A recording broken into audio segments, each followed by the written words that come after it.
So what we're doing today is culture code, which to me, it's a little intimidating for me to run this call, to be honest with you. And I think it's a necessary part of it. I think there's people better fit for it, but it's where we're going moving forward. So I'm going to share a screen with you guys and just give you some context. All right, this is what we had planned for today. Culture code, I believe, what culture code is it's a language. It's how we're interacting, and it's how we can use different tools. We're looking at our tool belt to see which tools that we're compiling all our tools together to see how we can make our calls fun, efficient, whatever that looks like. There's a couple categories that I put down, and this is 100% at this point. This is just totally co-created at this point. There's some things I'll be sharing with you guys. Who's heard of GroupWorks? Anybody? They're really fun. It's a whole deck. This is made for like retreat building workshops. So this is something I'll share with everyone. We're doing culture code on the phone. But in all reality, like this is the stuff that we would be doing normally in a retreat space. So you would do things in this case, in this GroupWorks, balancing your process and your content, challenging something, accepting wisdom, circle is a safe, solid, permeable space. You just do different things to practice. You're practicing how you're interacting, your culture. So I'm not going to use this today because it's a whole nother thing. What I am going to use is I had an event that I had developed at one point, and it has some categories I believe that we transfer over and start to build out. And these are different ways that we different ways that we can interact, like our energy, like we can pay attention to what the energy is on the call, how that looks. Maybe there's a signal. If someone's energy is getting really high, we can have a signal that kind of just lets us know, and it's culturally accepted that people go, oh, it's just a reminder. Okay, yeah, I'm getting maybe a little, jumping maybe 5 energy levels up when I don't know about you guys, but for me, it's hard for me I make decisions by hearing my voice. And so when someone's energy jumps way up, it actually it makes it hard for me to listen to them. So there's different signals that we can help each other, and culture code is meant specifically for your core team, but we're going to develop it, I believe, together so that everyone has. So energy, tone, and harmony. I'm going to put those. Into different categories: harmony, tone, taking turns, pure words. We talked about that, and it's having a language that's pure, so it's not confusing.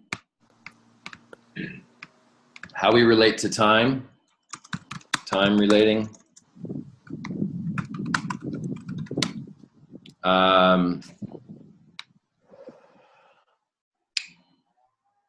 We're not going to be dealing with space at all because we don't really have the space isn't really here.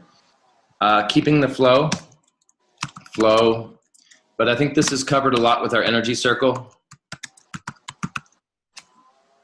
And it probably has to do with energy a little bit too. I think that would be a subcategory of energy.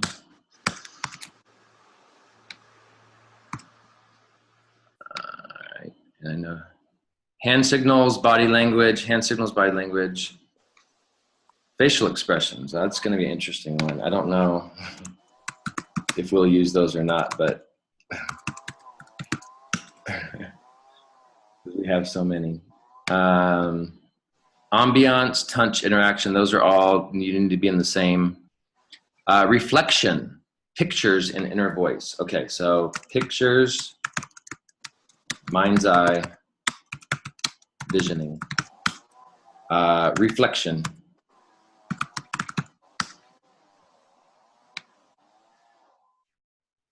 Okay, I think inner voice and that covers that. Focus.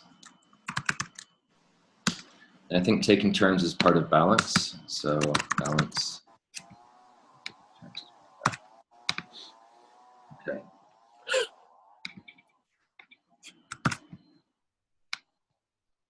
And tone might be a part of energy. Okay, so all right, so I've got something. There's sometimes on a call, and this is something we're co-creating here. A lot of times, one of the big things that can happen, especially as you're forming groups, teams, is what kind of energy that you hold. That's the truth. It's true when you have a roommate. You know, one roommate's always on the couch doing this, and you're like, let's go, guys, come on. You know, it's, and the energy doesn't match up. So, you know, having a process for matching your energy is important, and also knowing how you want your calls to be when you're planning to be on a core team with someone is important. So this has to do with, is there anyone that's willing to take notes and that's able to? Because I can do both, but it'd be nice to have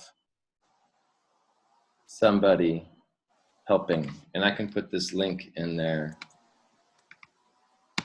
Put the link in the chat. And if anybody can, just comment. I'm going to put this in the chat. Whoever can edit, anybody can edit this thing with this link. That's going to go in here. Right.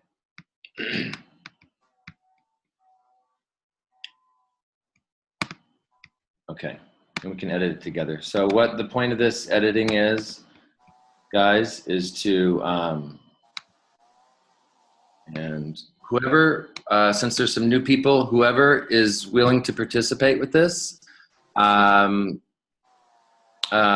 keep your camera on. And if you don't have the space, or you're in a car or in a cafe, or you're not able to interact as much, then just turn your camera off, and we'll know that we're listening in.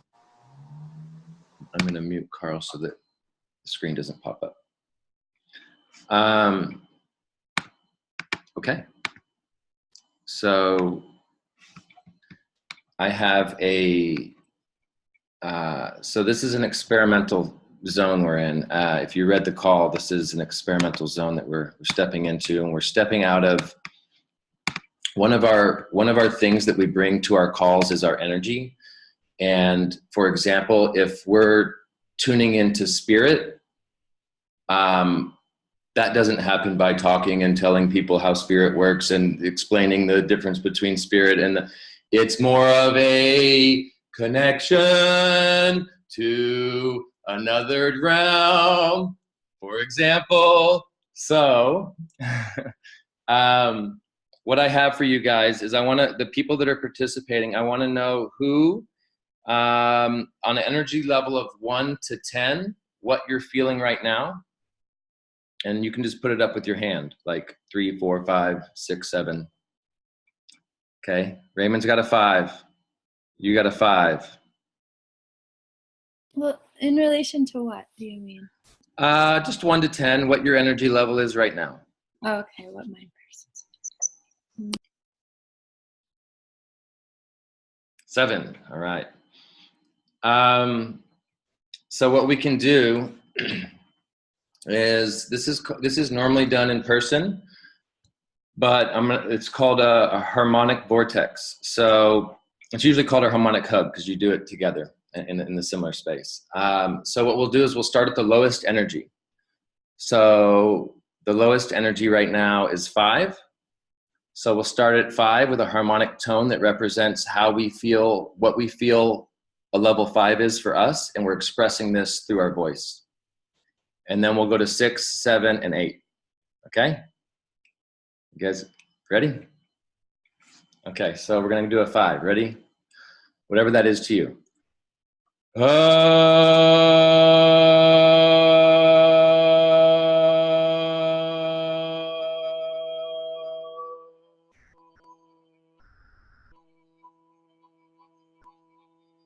Oh, it's muted. If you guys are able to do it, if you're, this is an experiment. We're experimenting. Then keep your camera on. If you're not able to do it because of neighbors or whatever, then just turn the camera on. Should I be unmuted for this? Yes, please do. Unmute yourself also. Okay, let's try it again. We're gonna try it again. Okay, you ready? 5.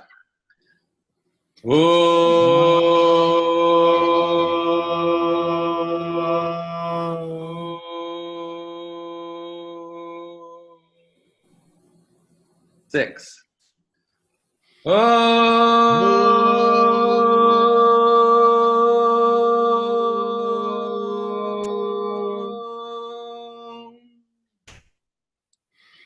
7.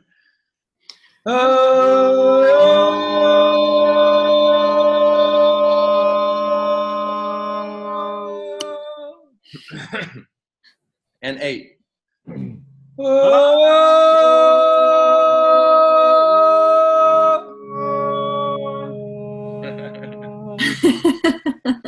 Okay, cool. My voice is not good today. Cracking. Okay, so now we're all on the level 8 energy.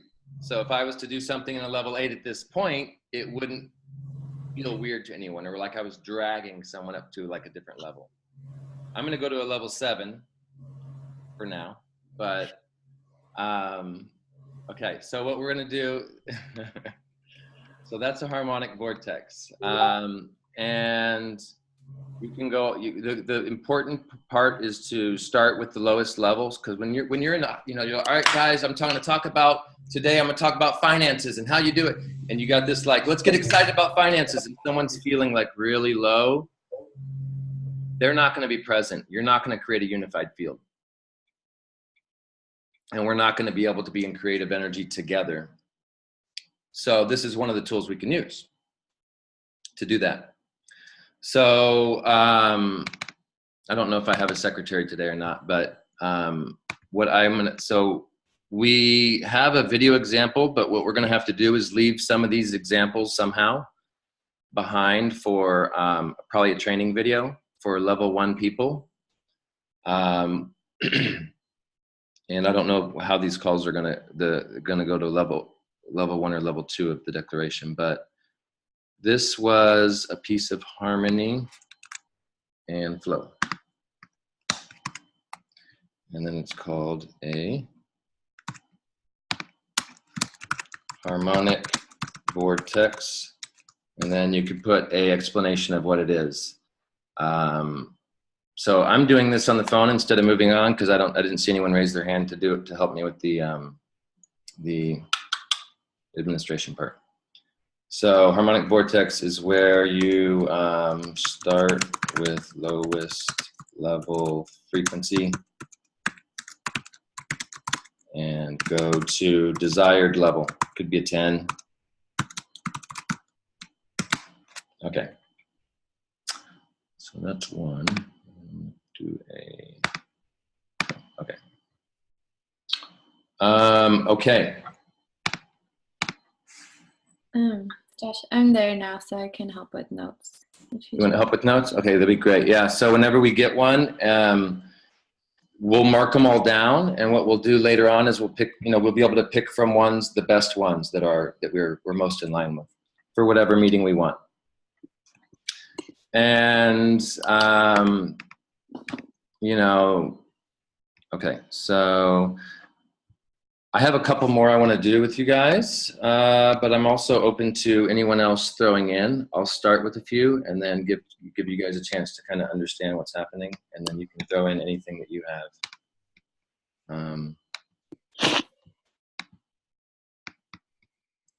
And I don't know where. Oh, it's in here. Okay, so this is. So I'm going to give you guys some ones that we've been using on our calls. And this is all part of developing a new culture, one that we can communicate quicker, easier, faster. So we're not like waiting for someone to stop speaking and, you know, we're off on their energy or something's off. Because just the other day, I was leading a whole call, and by the end, I didn't realize it was to a group that didn't know me. And by the end, they're like, "Who are you?" You know. So as soon as I explained who I was, they were totally cool with it. They were like, "Wow, okay, yeah, this is great." But before that, the whole time I could see it in their face that they were like questioning me, like really. So it was just the process, you know, the process of how we're doing it. Okay, so hand signals is super important, and what we want is we want our hand signals, we want something that feels good to each other. We don't want to block each other from our flow, but at the same time, we want to be able to let each other know. We want it to be culturally accepted that we're letting each other know whatever it is we need to let each other know as we agree on how we want the call to go. Do we want it to be in flow? Do we want it to be efficient? Do we want to listen deeply? Like, how do we want that call to go? So what I've come up with, and actually this was just the other day when I was having to talk to a friend whose energy jumps really high, and it was hard for me to, understand her. I had to, ask her, I said, "Hey, can I have a signal with you?" And I go like this, it's just pay attention to your energy levels. Like if you're triggered and you're going off on something, and so I guess my question to you guys is, do you feel like this is a good symbol for that? Does that feel comfortable? Yeah? Okay, Raymond did it. Perfect. Okay, so the thing with these is there's no way to draw it, but with hand signals, I'll have to actually take pictures. But so that's one we have for that. Perfect. Hand signals, checking with energy. Okay. And then we have one for when someone's going out. So we need to have a signal when someone's going out of focus, when they're going off track and they keep going and going. It's nice to have a couple friendly reminders before, like cutting them off or stopping them or muting them. So what we have as a call facilitators, usually the one that would do this, but what we had it like this, which is kind of reminding them to focus. But I don't know how that feels to you guys. Would you guys think that would be acceptable? Yeah? Brittany says yes. Okay, so a signal to keep people on focus, something. Yeah, a hand signal of some sort. Let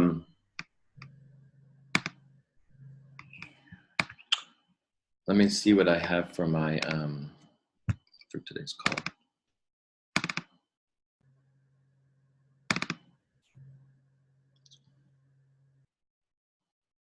Okay.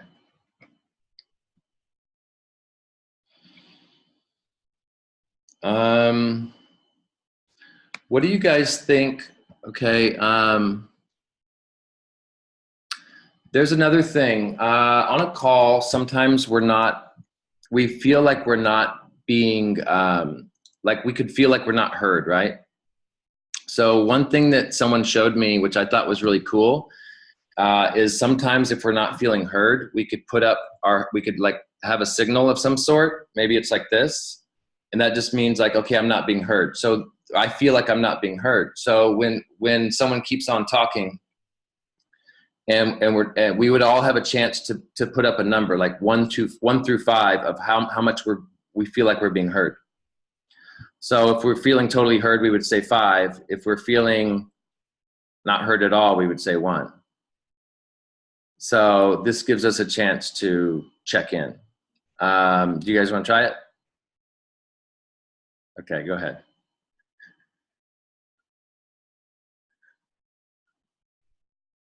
Four. Okay, cool. So that's pretty good. Everyone feels good enough. That's like a 4 or 5 is pretty high. Is there anything you want to say, Raymond? Okay. No, I didn't go 5 because I haven't had much to say to be heard about specifically. So Cool. very much the opportunity to be heard if I had something to say. So. Awesome. Cool. Good.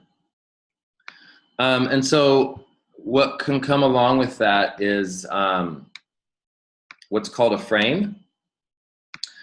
So these are different techniques. This one on a call when you want, when you need to, when it's getting out of control or you want to be heard, we can bring it back to a frame. So right now we're talking about, for example, I'll give you a frame of where I'm at with this. What I'm explaining right now is being heard. Being heard. So that's the frame. And so before I'm done with that frame and I move on to the next, we'll all have a chance to pitch in and say, do we all, are we complete on that frame before I start talking about something else?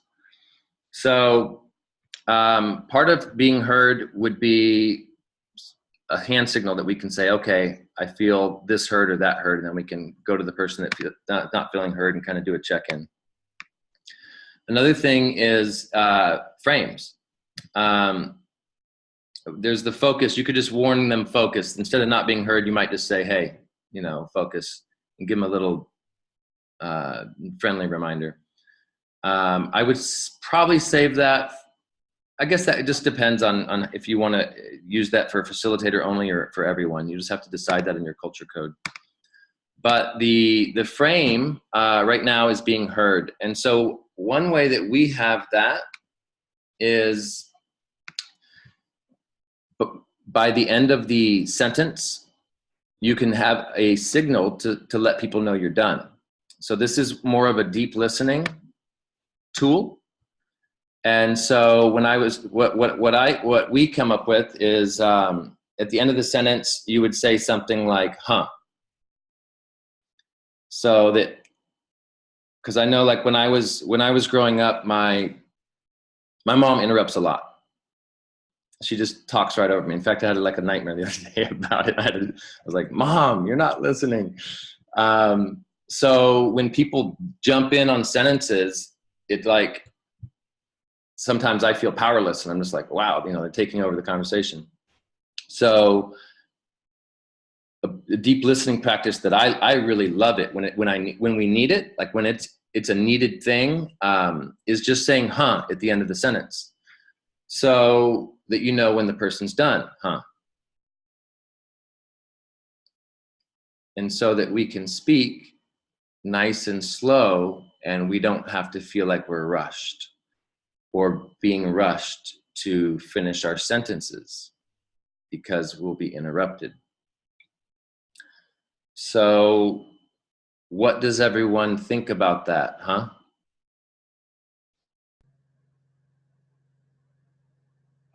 Yeah, I think there's lots of ways to indicate completion. But I think having commitment to indicate completion is the most important than what. I like it. Yeah. So he wasn't done yet. So you got to say, when he says, huh, small interruptions can work though, by the way. Okay, continue, Ray. Sorry about that. Yeah, I was just saying, I think it's more important to be committed to bringing awareness to our completion than it is exactly how we do it. But yeah, the hum's cool, whatever, I'm open. Okay. Leave it down. Huh? Paul? All works for me. Huh? Brittany? I kind of like what is it called? It's more like interactive listening where you reflect it back too. Like, so you can just really be clear on what you did hear. Yeah, reflective listening. Okay. Reflective listening. So we're on the topic of being heard. So I'm going to look at the notes, and it looks like you probably wrote that. I was curious to us? Huh? Yeah, I was like, I'm not sure where to put this because it's not hand signals. I would say, we don't have deep listening. We'll just make a new category, deep listening. Okay. I'll put it in there. But you want to explain what you were talking about? Huh? Sure. Yeah. So basically, when you're having a conversation, and just to clarify, I mean, I like the little check-ins like, huh? But if you just want to be really clear about requests or decisions, just to reflect back what somebody said so that you can ensure that that's what they were saying. You could try it with me right now. Yeah.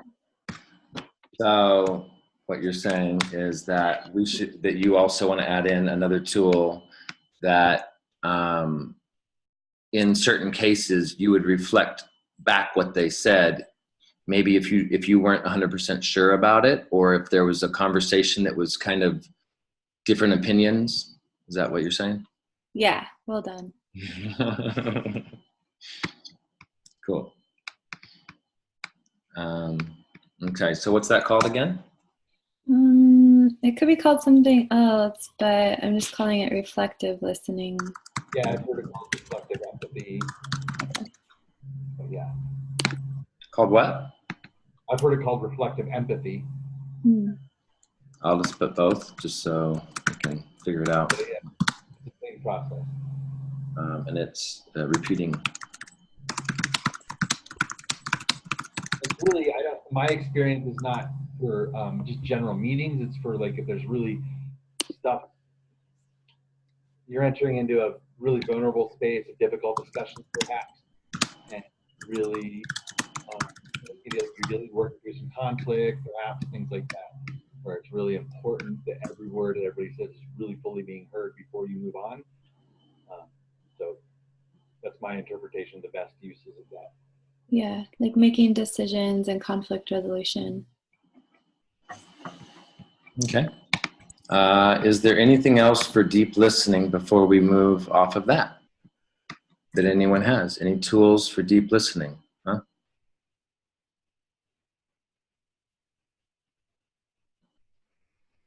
No?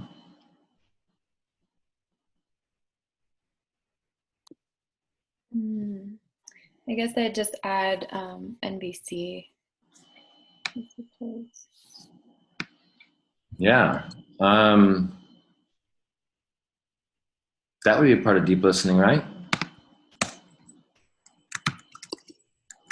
Seems like it'd be the same category. Yeah, I like that. Okay. Yeah, absolutely.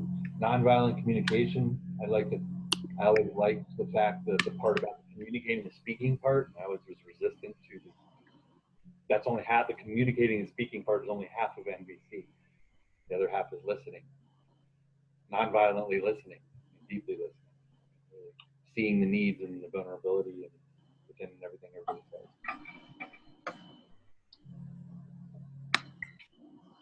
Anybody have anything else they want to add before we switch frames? Huh?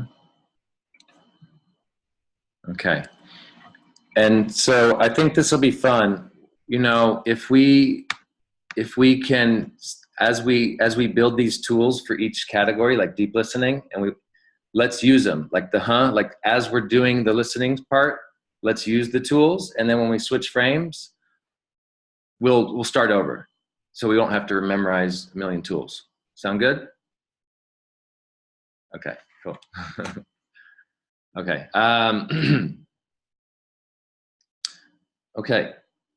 We did not finish with energy. So, the hand signal for energy, hand signals. It's interesting because we put the hand signals check in with energy under hand signals, but not under energy. And then the harmonic vortex is under energy. I wonder if we should put it in both categories. I think we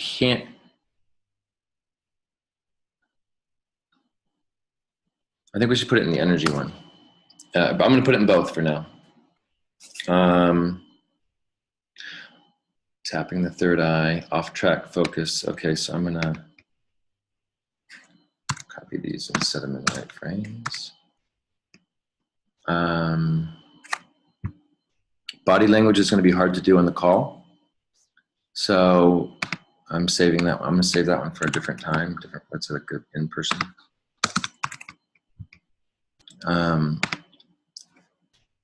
Taking turns and balance. Let's just touch that frame for a second. Raising hands, I've found to be very effective for taking turns. And then there's different ways to do this. There's the talking stick method, but what I've found more effective there's the talking stick method. And when you don't have a talking stick because you're virtual, you would raise hands and then you would, if you're in the room, you could point at someone, but in this case, you would say their name. So if someone had their hand raised and they wanted to speak next, I would say Raymond or Paul or Brittany or Stephen. And that person would go next. So it's a way to take turns. And of course, if we're not feeling heard at any moment and no one's ever picking us, we would be able to do this thing, right?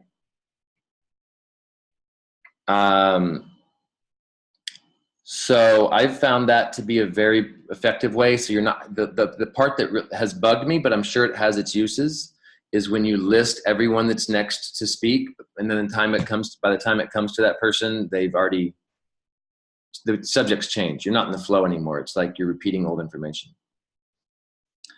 A lot of times we do just have to like shut the fuck up and take whatever we are thinking, and we're not able to share it, and that's just how it is. But I've found that when we raise hands, we have that opportunity to share a lot quicker. So we're in the frame of balance, by the way, guys. Balance, taking turns. So if anybody wants to say anything at any point, just raise your hand, and I'll call on you on that one. And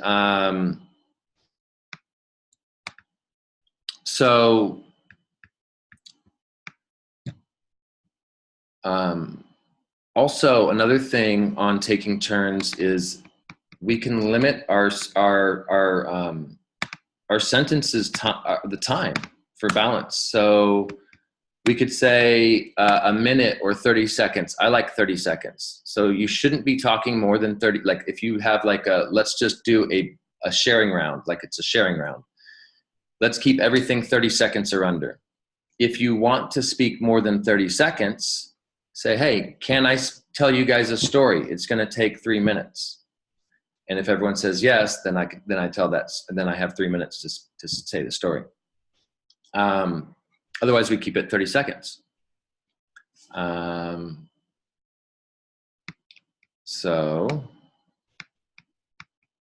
And then there's another way to do this. So if no one's raising their hand and we have 30 seconds, we can actually just go, Brittany, do you have anything else to pitch in on taking turns, Brittany?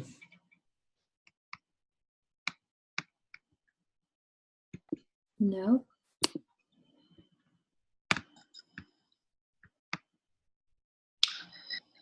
Paul?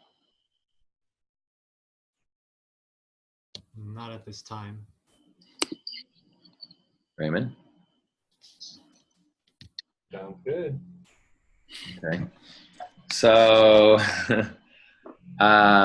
so 30 seconds or under could be a time limit. If you want to speak longer, ask permission, raising your hand. So these could be really good for, like even mastermind meetings when you've got a topic, it's a hot topic, and you just want quick answers or you're masterminding. You're just kind of like you're talking about a solution maybe. They're really good for talking about solutions when you're co-creating it so that someone doesn't take over the space. Do you have anything to add to that, Steve? I think he's in the car, so I think he's driving. All right. So balance. Okay. Pure words is a whole giant category. I think we should get to that a little later. Time relating. So time relating is, I'll share the screen for a second where I'm at. I'm just going through the list. Time relating right here. So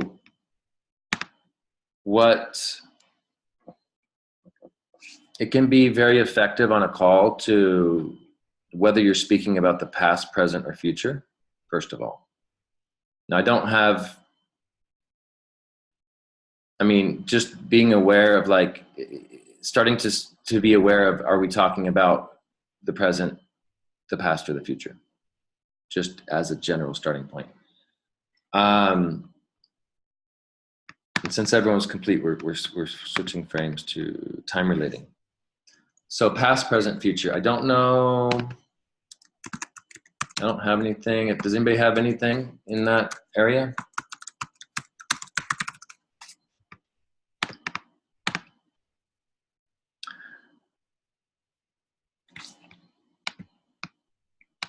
I'm going to put reflecting under time relating because I feel like how we relate to time and how fast we speak, like the pace of I'm going to put pace.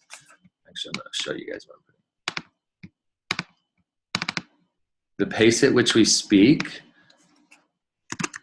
it could be something that we can start to pay attention to and that we could start to, and then, so pace is sort of, can either be deep listening or not, but it's something to pay attention to. And then when we're relating to time,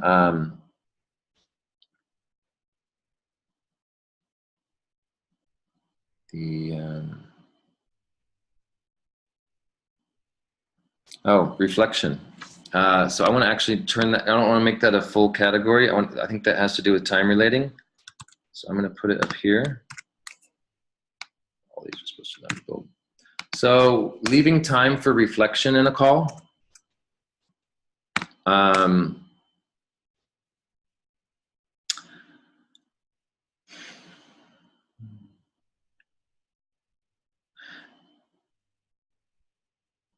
Can be super important. And when we're using the huh, we're ending our sentences with huh. If we haven't said huh yet, we could actually just use the end of our sentence to just hang out and think about things for a second.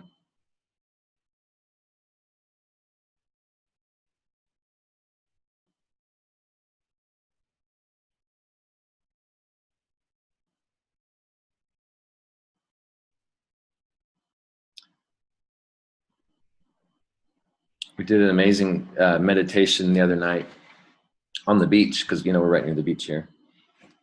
And it's just so nice to have the time to do walking meditations. Like on the way back, it was like, well, why are we not meditating all the time?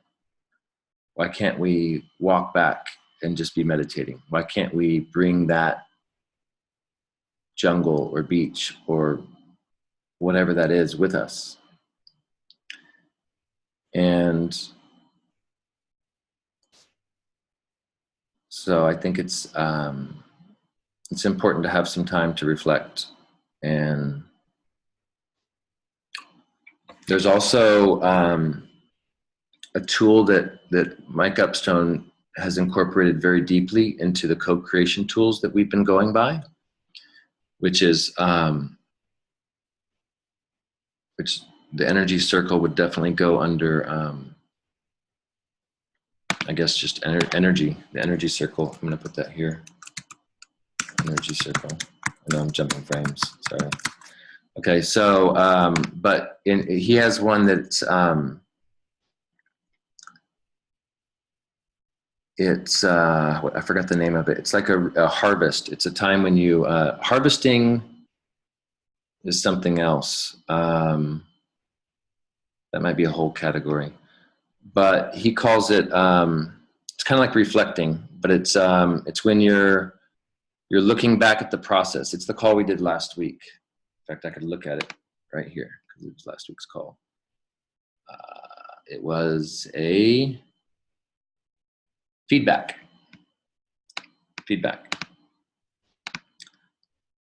So that is a tool that we can use to relate to time, feedback. So we're looking at, feedback is kind of like we're at a pace that maybe we're losing people and we need to stop and have some feedback. Or it's just a time to stop moving forward and look at the past. So it would be a tool that we would use there. Does anyone else have anything they want to add into time relating or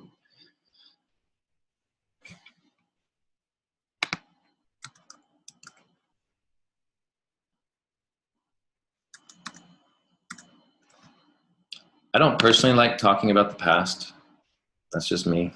Too much. What's that? Say, stay present. Wow. That's pretty much all I got for time relating. And so what is that? Present is really nice. And sometimes we do want to go to the future, but we don't, like we want to show someone the big picture, or we want to tell them what we see, but we don't want to hang out there so long. Like once they get it, and we're on the same page, it's like, okay, let's get to the next steps. Let's get back to the present, right? Totally. So maybe future can be used for big picture. Once in sync, back to present / next steps. Because the present can be used, I mean, it's definitely, you know, this goes along with the eagle and the condor prophecy. If you read into it, it says it has more to do with time than anything. Mm. And it's the male and the feminine aspect of reality, duality. And the male aspect being, you know, go to the future, make sure everything's taken care of, plan ahead. And the female taking care of the present, making sure we're, you know, good for now, right? And so I see this as a very important process for us to be in balance between moving forward and sitting there. So when we're in the total present and we're not, sometimes we're just present and there's nothing happening in forward motion, right? Which is good. And sometimes we're like so in forward motion. And what I've found is usually we're in forward motion when we are not with others. Like our fastest forward motion is when we've rooted down, we've connected with people, and then we're off doing our thing. Because we don't have to worry about anybody keeping up with us. We can just kind of create on our own. So there's another process. Hey, Tangelina. There's another process I want to add in here, and it's called rooting down and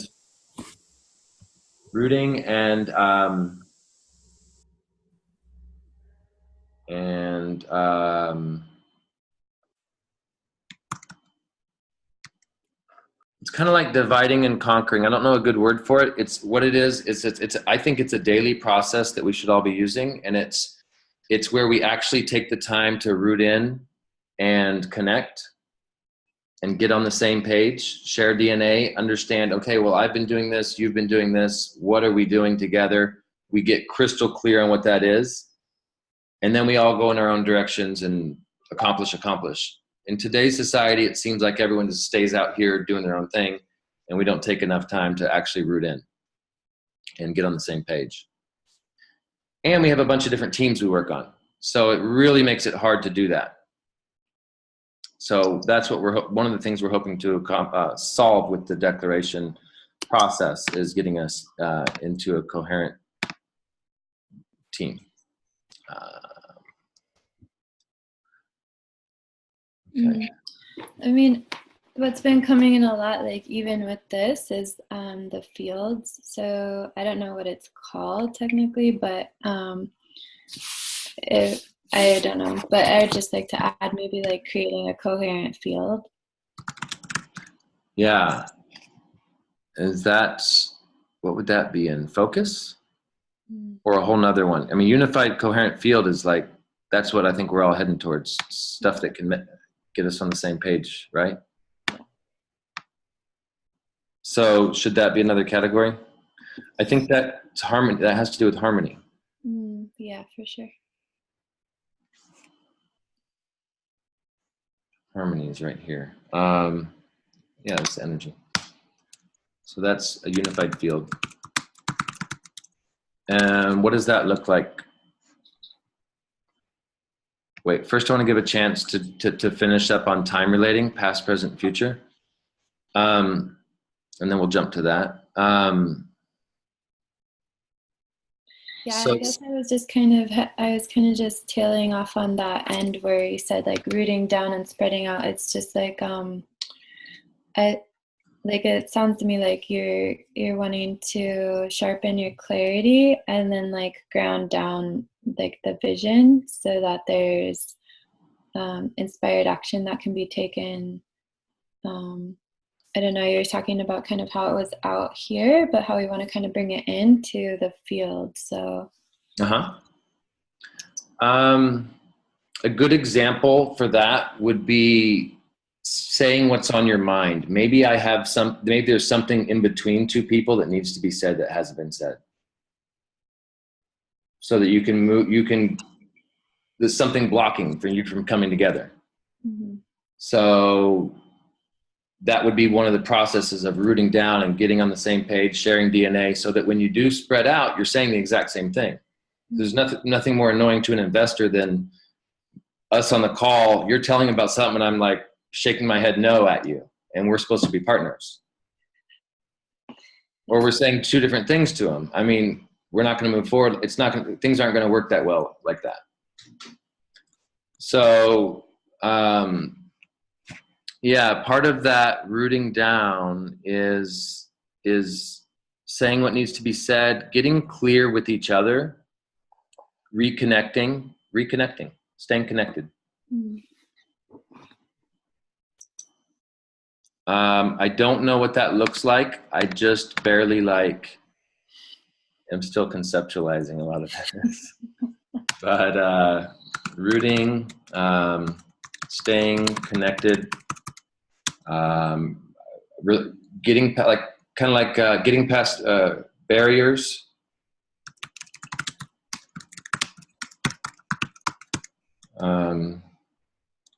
Saying what hasn't been said, what could be said. So I guess we could try that now since we're here. Is there anything that somebody thinks that hasn't been said, that could be said, that the presence of would make a difference? Yeah, I'm still missing a bit of clarity on the context and what all this is about. And it's great content, and it's all important. All this is a really important conversation that I'm in on lots of different levels, and so I'm appreciative of it and being here. Just not quite dropping the full context of what we're doing. Does anybody want to say what they think the context is? Tangelina? Do you need this? Do I need to? Okay. I just keep myself on mute because I don't want any ambient sound penetrating. Okay. So I'm looking at this and going, all right, staying connected is great. Getting past barriers, I'd like to see that in more of a positive framework, like opening and curiosity. Just something to play with. Opening barriers? Opening, no barriers. uh, Like I- opening channels for communication, maybe. Opening channels, period. Because Okay, it can needs, be more ex- than just communication. It can be all kinds of modes of expression. okay. Opening channels. And it's funny, I've been putting stuff in the chat, but I had this experience this morning of the rooting down and opening to a place of more miraculousness. And it was pure ecstasy. And I could feel myself communing with the trees as if they were my brothers and sisters and friends, and that I was joined in that place of complete opening. And so whether we're doing that in groups or, quote unquote by ourselves, but, with inclusivity to the beings that are in the nature or in the space, that we can come to a place of ecstatic embracing, but also that when we're with people, the cool thing about people is that you can play with them. We can formulate games or discover games that can create more of that effortless rooting down instead of something that's like, oh, I've got to get past my barriers. When the word barriers is involved with that, there is an attention given to it, and therefore a power. Mm-hmm. So if we're more so looking at the opening, it's like the barriers fall away naturally because there's no attention given there. Okay. And when we're in playful states, we just get into more of our absolute intelligence. So that's what I really wanted to share. Thank you. Yeah. Yeah, I was actually meditating on this call and what I need to do to be here for this call, and that was one of the things, was not take it so serious, which is something that's my default. That was my barrier, is taking things really serious. So yeah, thank you for that, Tangelina. And did you have something, Tangelina, to add to what Raymond said? Do you have an idea of what the context of what we're doing, or should I just say what I try to clarify more of what? I actually was thinking when Raymond was talking that I was having a hard time hearing him and wishing that he could speak up. Could you give me a little refresher of what he said? He was saying he was wondering what the context of the call was. Oh, well, I only you saw when I jumped on, so I am just like kind of looking at your screen and getting an idea around that. And okay, I'll say it. So the context of the call, and thank you for asking that. It's a bit vague right now, but what it really is we're creating a culture. We're creating a new culture, and that culture replaces all of our systems and all of our structures and all of ours eventually. Now,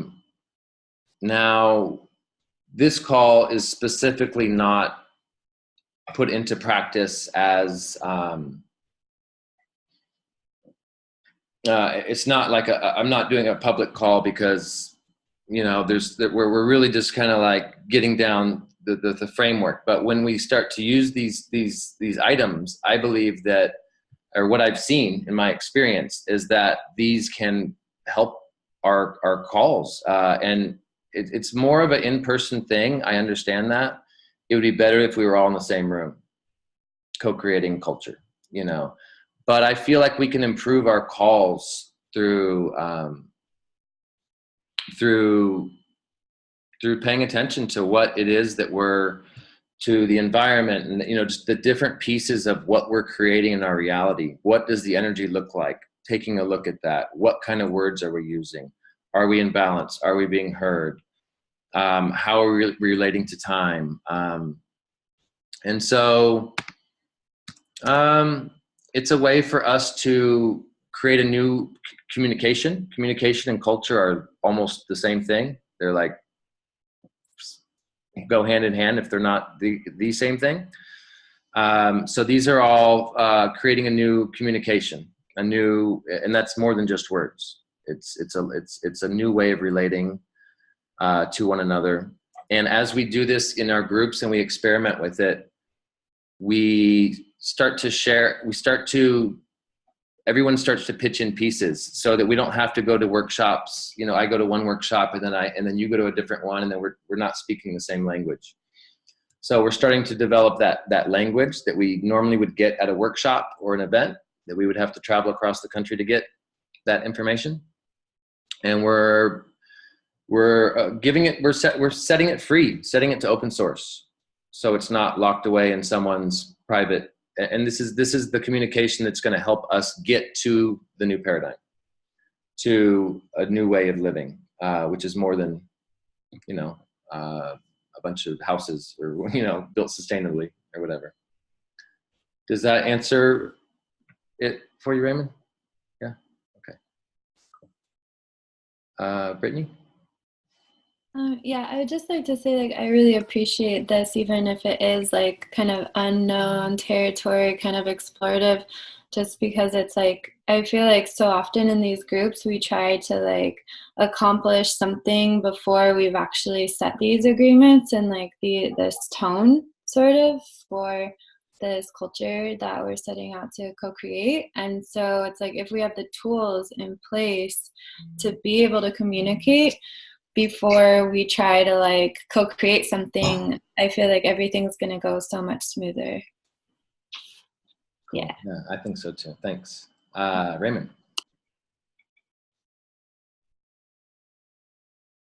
Oh, we didn't discuss that hand signal. I was just agreeing. Oh, cool. Okay. Nice. Okay. Hey, what's up, Gabriel? Aloha. Good to see you. Super good to be on here and see all that's flowing. Agreeing. Yeah, agreement. Hand signals, agreement. What did we put for agreement? Why do we have agreement there? Does anybody remember? We'll have to make, I'm going to put yours on there, Raymond. And then also, it looks a little bit similar to raising hands, so we'll have to figure that out. But agreement, like just a quick, like, yeah, I agree. Like, it's agreement or recognition. I recognize. Resonate with. Resonation.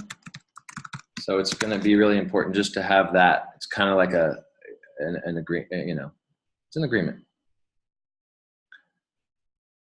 But we are on right now, Gabriel, we're on, I believe we were on time relating. So the past, present, and the future and how that interacts on our calls. The past, probably not very useful at all. But I don't know, maybe it is. Maybe there's a time when the past is amazing and we can say, wait, hold on, I have a story about something. Like storytelling is the past almost always. And like what we've accomplished perhaps in the past, like this is what we did in the last week to bring it to here. Mm-hmm. So milestone. So it's kind of like when you're rooting. The past is a way to bring when you're rooting in. Yeah, like connecting with the past just as a tool to bring us fully into the present.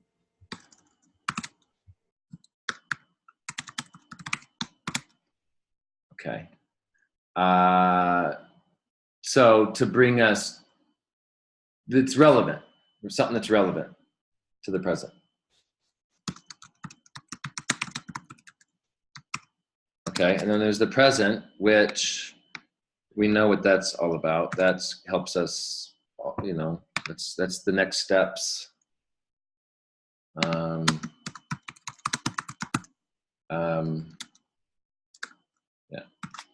And the future is used for the big picture. Once we're in sync, we're back to the next steps. I think that's the best way to end the future. Does anybody else have anything they want to add on time relating before we go to game? Game theory.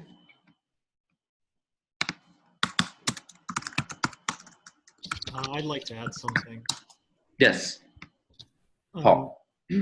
So for the past, I think we could also use it as a reference point to indicate the contrast between what was and what is and what is possible.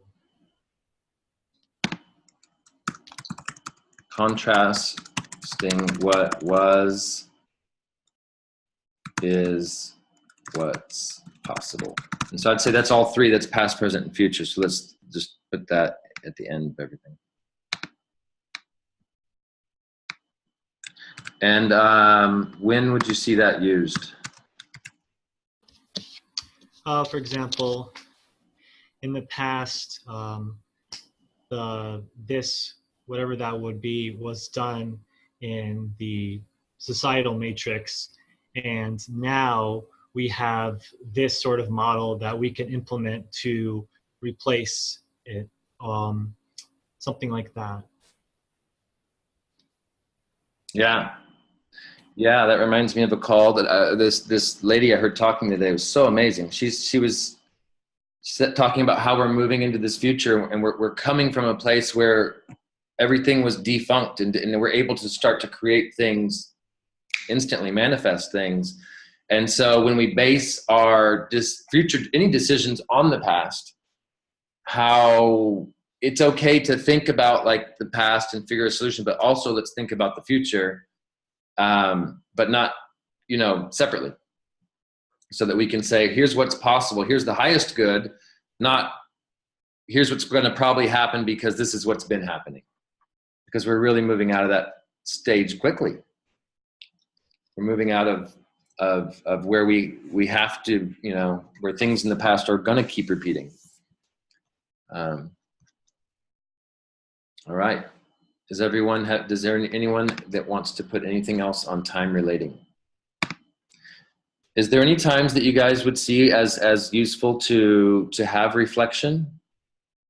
I think it's like when it's getting out of control, like kind of when. Gabriel? Yeah. I would say like the reflection is like if there's a disharmony in the presence, if like we don't feel like we're being really present now, then we can use reflection to see where we've been doing that in the past. So it's like if we're actively bringing the past into the present, then it's like, okay, let's take time and reflect on what's been happening, how it's all been going, what we've been collectively seeing, and that helps us clear the past. So again, that tool to bring us fully into the present. Cool. Can we do that? Can we try that? So what do? We just close our eyes and give ourselves a minute or two to kind of get present? Well, I mean, that I would say is like different things. Like we can bring in the energy of like calling in a meditation and everything to get us present, or we can collectively reflect. Like we have all these reflections around us, so we can collectively reflect and share like our reflections on what the process has been thus far, to help learn those lessons to be present with each other now. So is that feedback or reflection?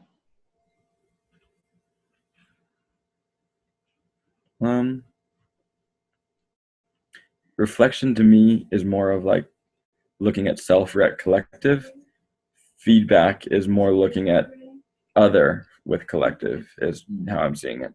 But I'm not totally clear on that.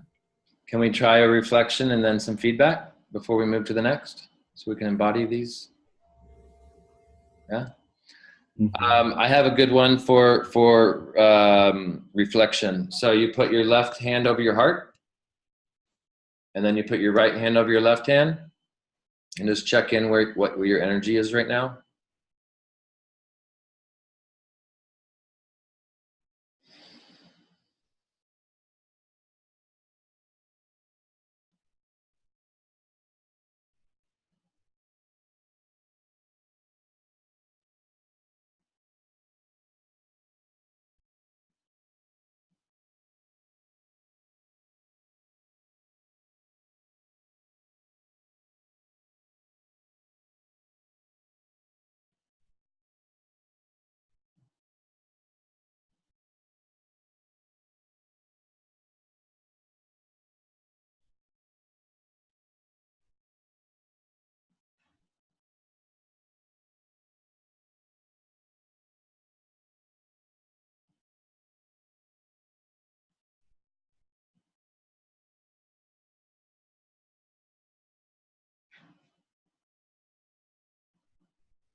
Does anyone want to share their experience of how they feel now compared to how they felt when they started?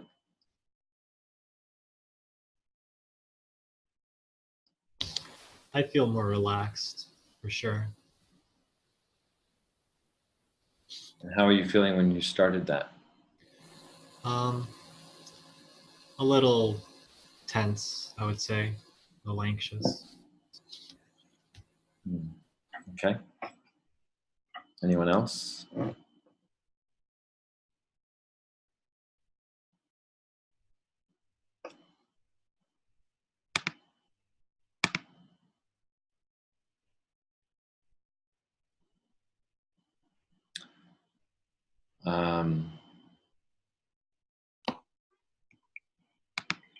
I felt the same thing. I felt a little bit anxious. It took me almost the whole time. I felt like I was holding on to something. And when I'm holding on to something, and for me, it was how this call's going. When I was able to let go of that, I relaxed. I'm always trying to be efficient.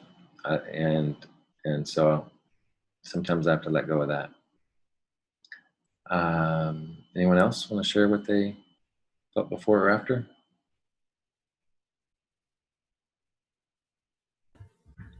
Do you want to? I felt a greater peace and a greater opening and sort of like greater connection taking place.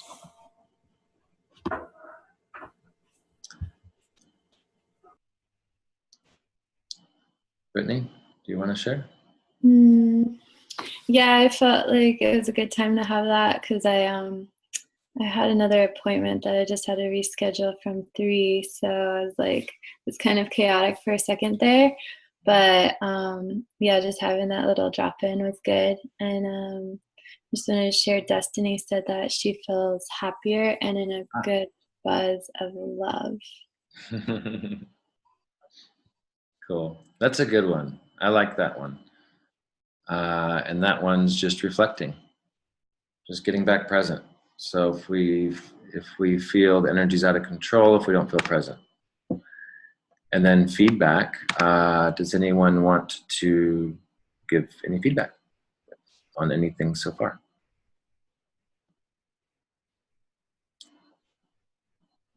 I really appreciate the structure of the call.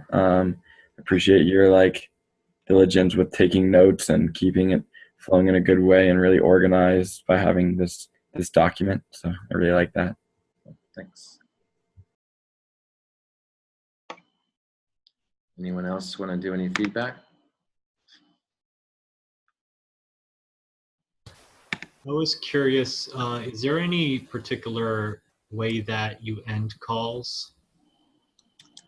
Any sort of closer? Either like silence or an om or something like that? I need one. I've been on calls where they do the om, and for me, it creeps me out. I don't know why. It's kind of weird. But I mean, I'm open to anything, but I would love to add that here, like beginning and endings. That's part of the call. Yeah, it's part of the culture code. But yeah, beginnings and endings of calls.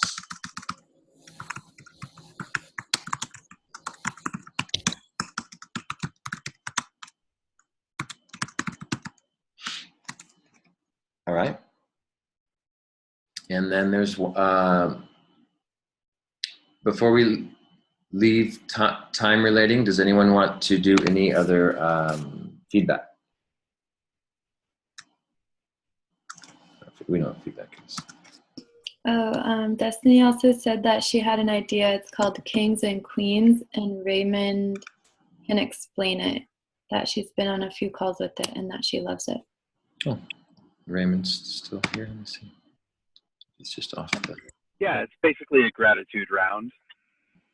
Where we see the king and queen and those we're in the meeting with, and appreciate not necessarily everybody, not even, but just if you're feeling something, the need to acknowledge something or somebody and speak some gratitude, it's an opportunity to do that. Awesome. That's great. So let's let's do that one next. And I don't know if that goes into a new one. I think it does. And I think that's, to me, is some honoring or bringing in the presence of, and then I'm going to say honor. So, there's something similar, and I'm going to put kings and queens there. Would you like to show us, Raymond, or are you driving, or? Yeah, I can model it if we're ready to go. Okay. Let's do it. All right, so I just want to honor you, Josh, for having the courage to get on to create these calls and the vulnerability and the transparency that I see in you. I just want to really appreciate all those things and honor that part of the king in you. Thank you. Thank you. And so I'll pass it to someone, is that right? Or is it popcorn or what? Yeah, however. Okay. Just so everybody feels like they have a chance at some point. Okay. Are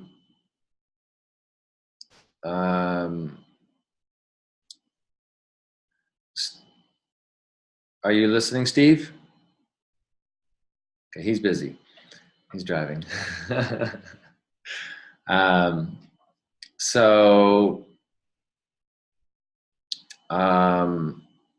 I want to honor, are you listening to Angelina? She's busy. So I could turn their videos off. Okay. So Brittany, I would like to honor you for your dedication to the movement, you know, in spite of having a child and having to dance around that, and your dedication to nature and your business plan that I saw, which was amazing, which I want to see incorporated as soon as possible into everything and in all ways. And yeah, on you for being a mom, being a steward of the new paradigm, for showing up, and for your energy and that you bring to the calls. Thank you. Thank you. I want to honor Destiny for showing up through all the roller coasters of health and upgrades. I guess this is challenging because she's not going to be able to respond, but maybe in writing. But yeah, I'm excited to be in more of a coherent field with you as well. So thank you for being here.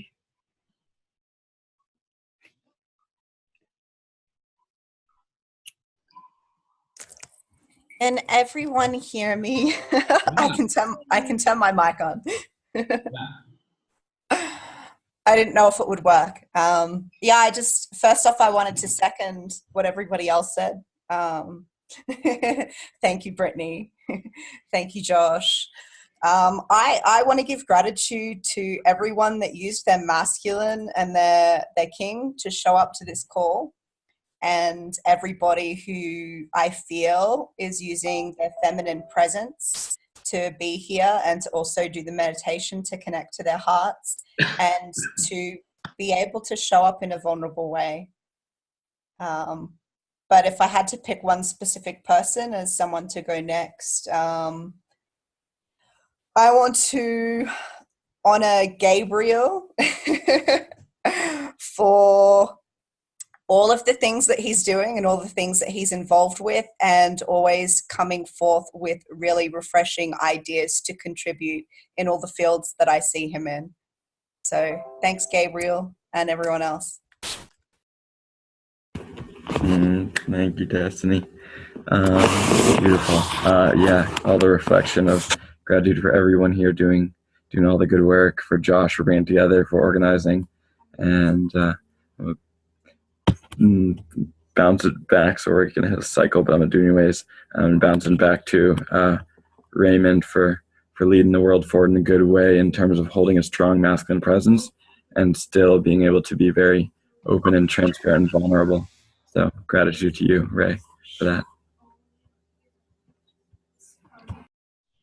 And Paul, I want to honor you for showing up and you know, we don't know you, but what I've heard about you is really cool, and you're connected in with the right circles, and I'm ready to hear some more sharing about you. And thank you for your presence on this call and your input and your being able to just be open and hear. Thank you, Josh. I really appreciate being part of this discussion, and I'm really grateful for everybody that's on this call that's coming together to create meaningful solutions to a very real issue that we have on this planet. So I have a lot of gratitude for you for facilitating this whole process, and I'm looking forward to being a greater part of it in the future. Oh, thanks. All right. On to the games. So, so different games. Now, what games bring, obviously, is fun. So I have a couple games. Everybody else has any? We can add them in. And one of these games that I have specifically is it's really good at, it's not just a game, but it's a good co-creation. I think they're all really good at building co-creation. I think the game part of it, there's something about it that's like, it's a tool for co-creation. So the first one I have is questions. Who wants to play? Raise your hand if you're interested. It's just, all you do is ask questions. Okay. Brittany. Okay, I'll start with, it'll just be me and you for right now, Brittany. So just answer my question with a question.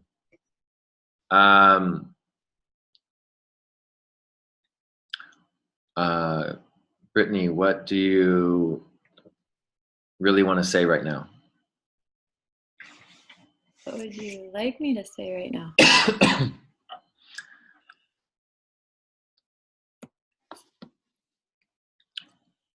Are you asking me to choose the words for you? Do you have the words that would be able to express how I feel right now? If I had the words that would help you be able to express right now, would it be authentic?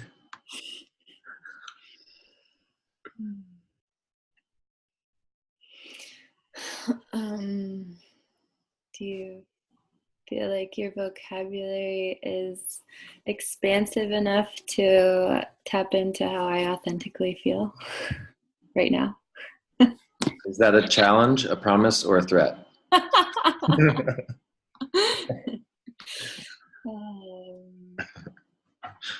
it feel like a threat? A threat in a good way?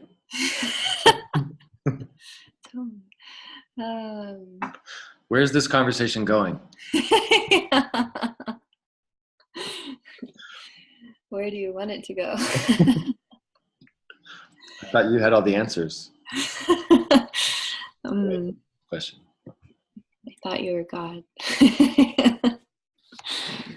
Do you think that you have all the answers? Do I feel like I have all the answers? Is that a question? Are you asking me how you feel? I'm asking you. Dang it. Yeah. Okay. Yeah. Now, do you want to try it with someone else? Maybe 2 other people. 2 other people. That's, yeah, so we can, okay. Who else wants to go? And we don't have to. So Gabriel's one. I'll hop We on. have another willing participant. Okay, Gabriel and Paul.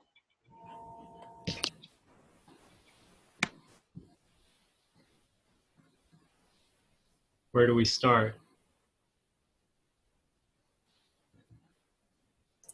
Where do you want to start? What feels the best to talk about?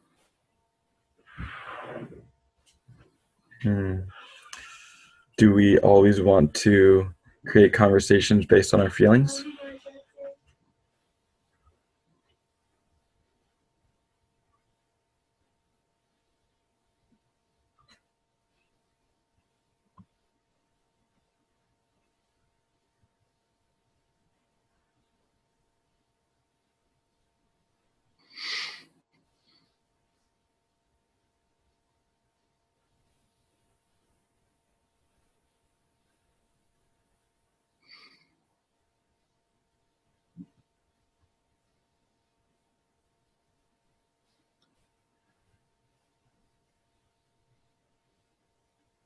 Why do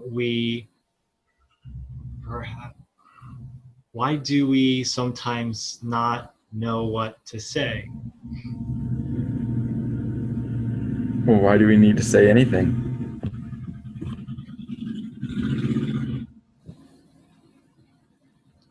How are you so good at this?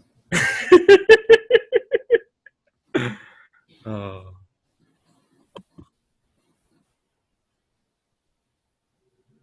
How can we collectively be good at this?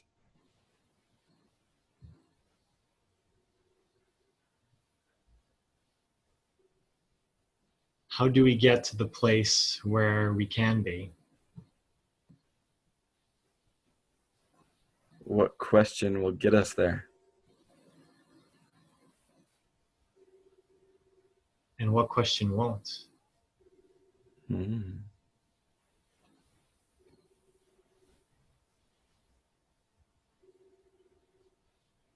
Do these questions have a direction?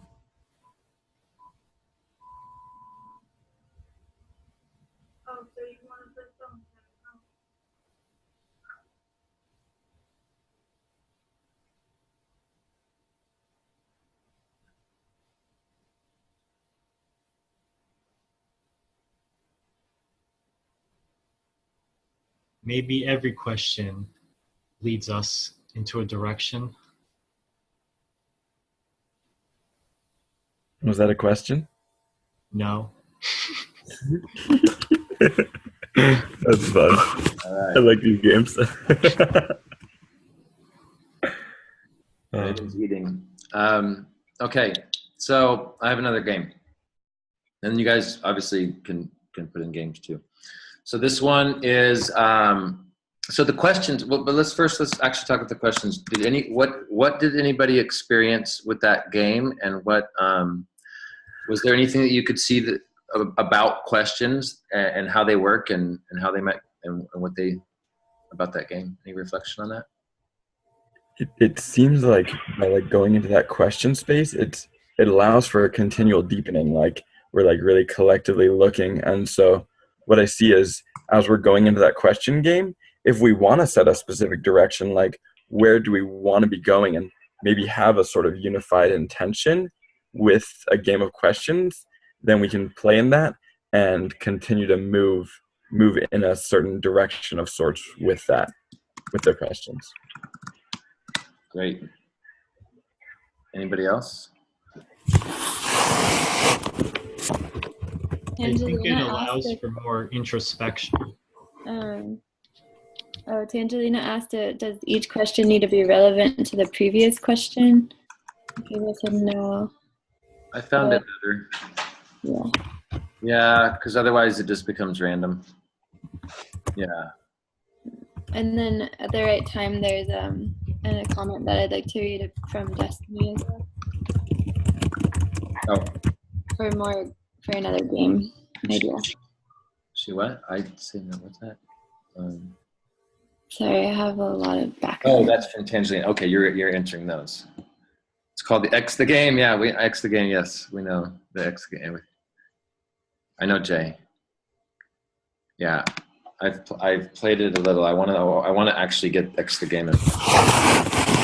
Questions. Each allows for a deep thing.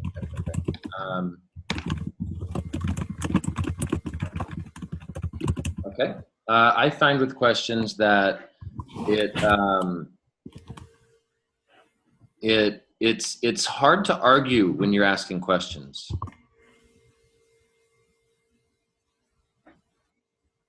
You know? So if there's something, you know, sometimes it's fun to jump into game space because just for the fact of maybe things are getting tense. But, or maybe there's maybe there's something that you just can't solve. You're all right, let's just go to questions. And something that's like not being solved, and then just see what happens.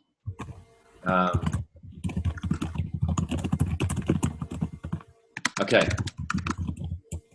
Hey, Josh. Yep. Yes. Are you familiar with creative questions? No. What's that? It's basically asking questions that open the door for more possibilities. So an example could be, I wonder how easily we could come to a resolution. I wonder what's needed in order for us to find the resources, or whatever it is that, you know, the problem or the resistance or the blockage that's presenting itself. Using creative questions to open, right? You penetrate through the barrier and come to a wider vista. And there's actually a whole lot of like Tibetan Buddhist alchemy that's involved with that I could even talk about, but not now. At any rate, it's meant to invoke your most resourceful state. Yeah. And I'm gonna mute because I think I heard Amalia wake up. So. Okay. Yeah, creative questions. Open the door for is what I put on that. Opening the door for possibilities. She's not here to respond to my. And then tracking questions. So I see this as a really good thing. We can start tracking the questions, and it's so important to have that good list of questions. And if we can do it and have fun at the same time, that's great. And having those list of questions, especially as we are looking for solutions and having topics about those solutions, you know, it's in here. It's in there. Yeah. Okay, I have another game. Does anybody want to say anything else about the questions game? Okay, we can always come back to it. Okay, I've put two different games, creative questions and just questions. One can be used for just healing and just like getting over an argument, and then one could be used for like possibilities, you know. So I think the intention would go with the creative questions. So I'm gonna mix that in there. The next game is, it's called co-created speech. Making up the names as I go. Co-created speech. So who wants to try it with me? We're just gonna co-create a speech. Okay. Want to try it, Paul?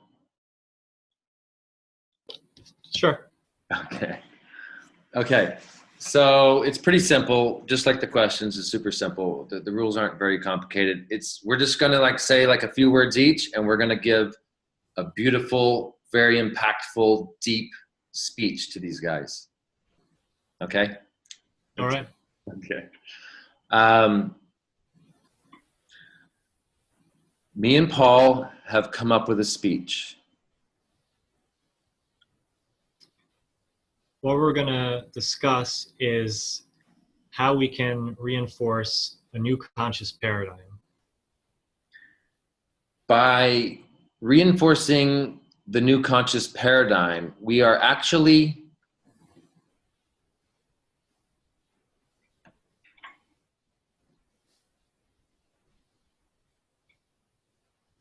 Is it my turn? yeah, I'll just do that.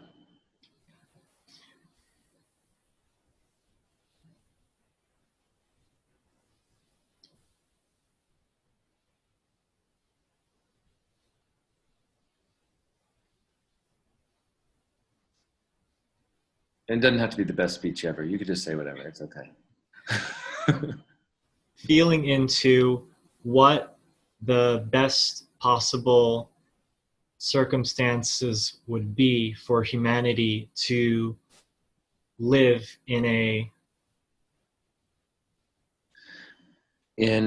a space where our words are very impactful. And each time we open our mouth, we speak with intention and precision in the understanding that we have now gotten past the old paradigm level where we used to have to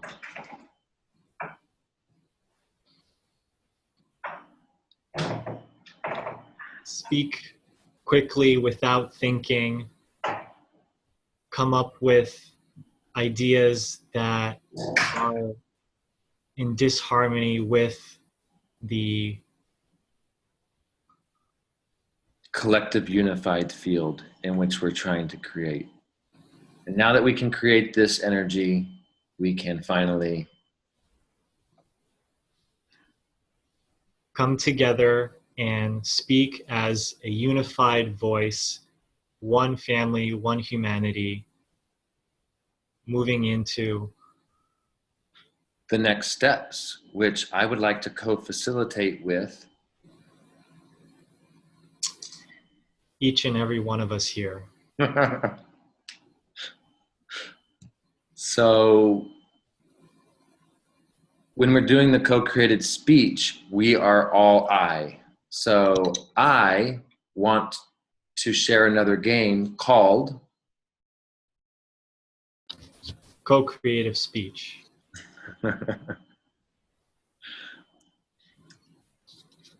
Does anybody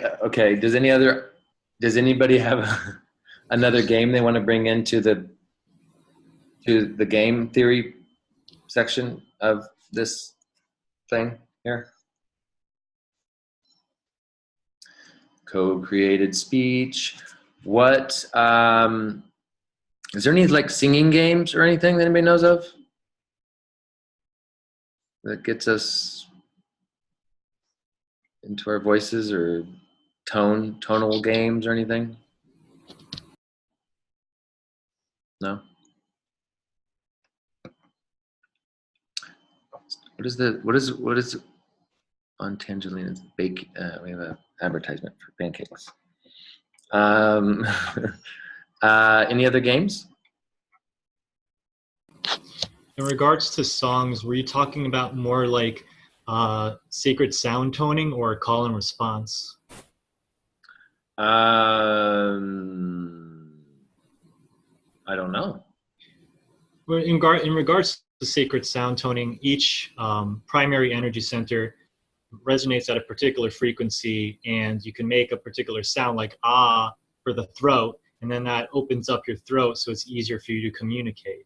Each sound relates to a different chakra? Yes, correct. And so you're saying the throat chakra sound is ah? Yeah, for an example.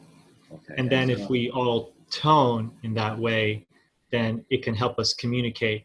Or if we're looking, there's a deficiency in the group conversation on some other level, we can tone that sound to release any blockages that may be there. So I have actually done this with all my chakras, where I was just releasing whatever sound I felt personally was there for the energy I felt in that chakra. And it was amazing. that what you're saying? Yes. So maybe that would be under energy. And that would be a chakra tone, tonal. And would you do that as a group, or would you do that as an individual? I think we could do it as a group so that everyone is on the same level of energetic flow through that center. Okay. We can always come back to games. I need to think of more. I have a ton more.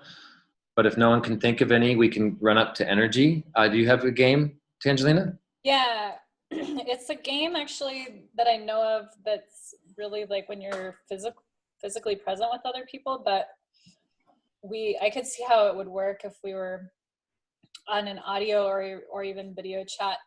But it's basically like everyone senses into what they're feeling in the moment. And you can either do it popcorn style or go in a circle.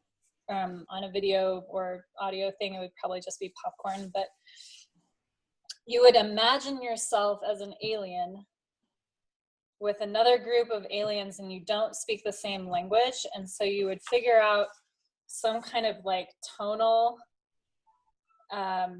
expression. And if you're physically with people, you would use your body too. You would be using your body and your tone to express what you are feeling. Okay. Okay. I need to I'm up for mute. trying it. Do we all do it, or just between two people, or how? It would be something that everyone is invited to do.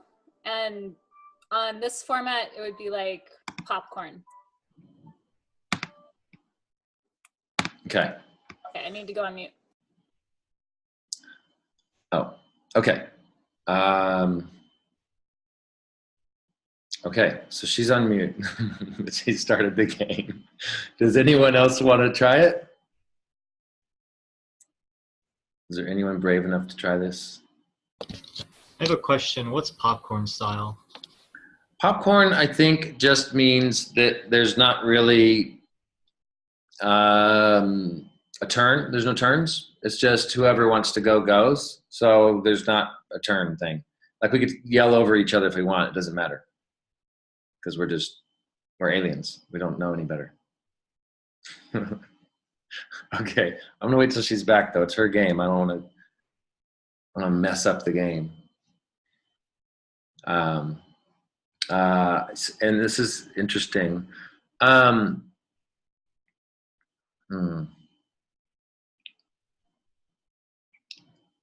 Okay, so I think that,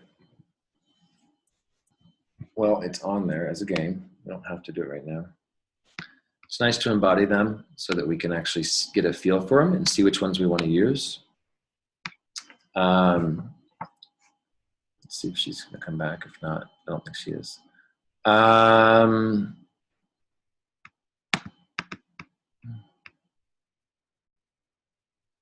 So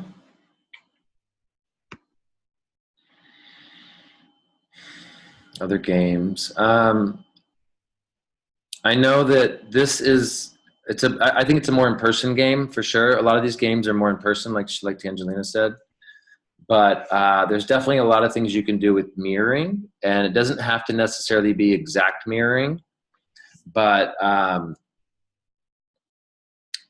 when you mirror someone's body movements, you actually gain, it's actually one way to gain a unified field.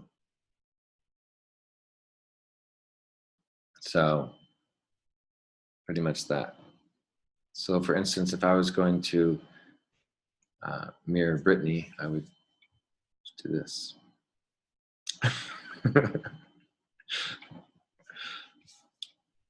And so now we're all smiling. But okay, so all right, so that's another one. I'm just going to put mirroring in there. It's not as good on the calls, but I think we could figure it out. Mirroring. Oh, that's what I want. Alien. Sorry. Mirroring.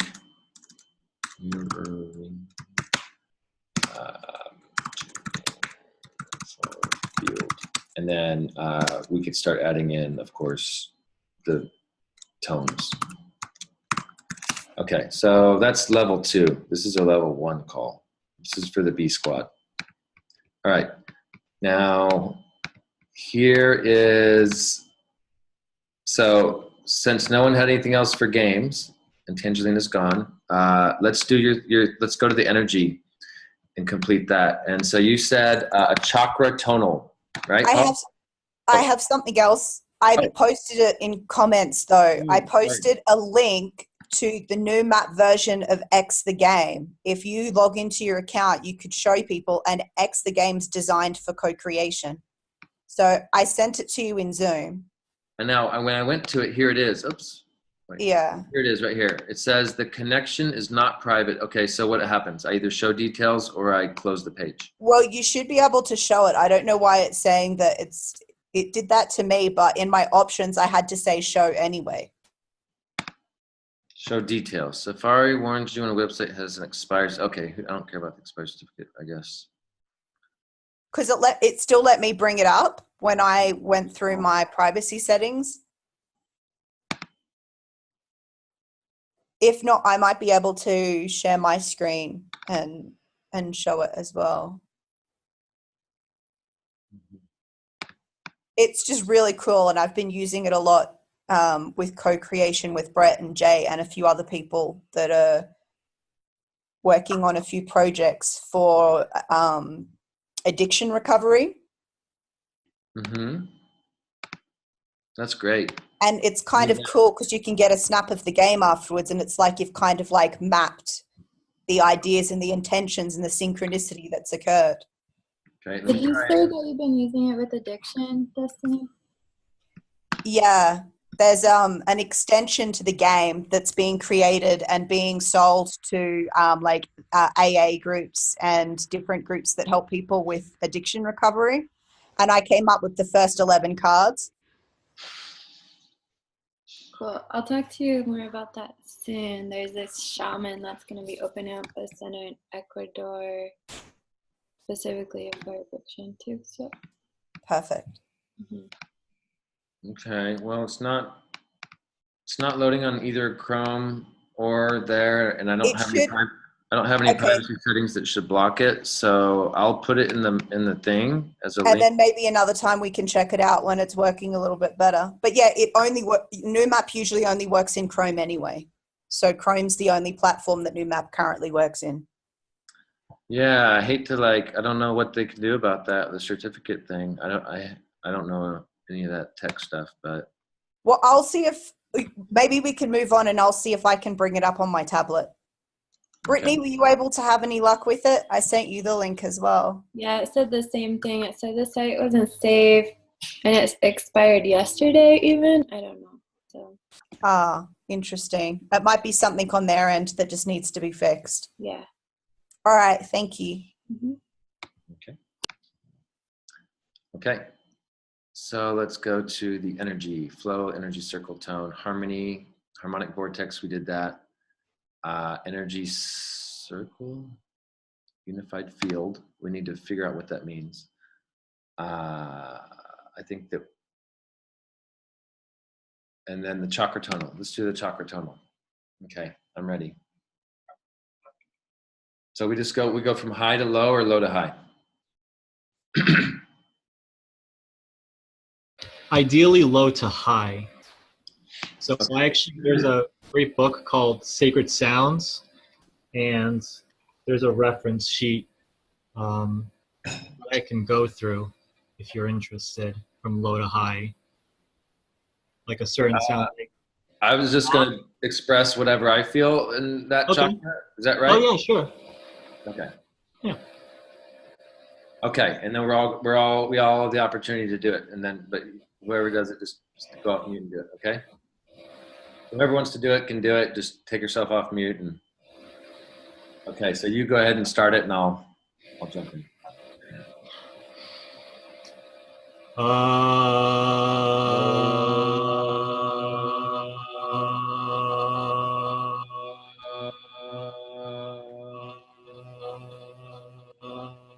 We just do one each?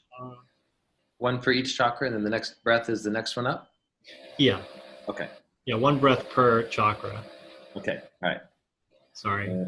It's okay. I just want to make sure. So you want to, let's do it again. Okay. Okay.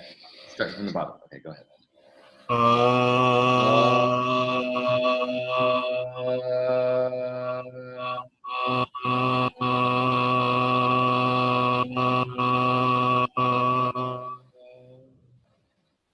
Next.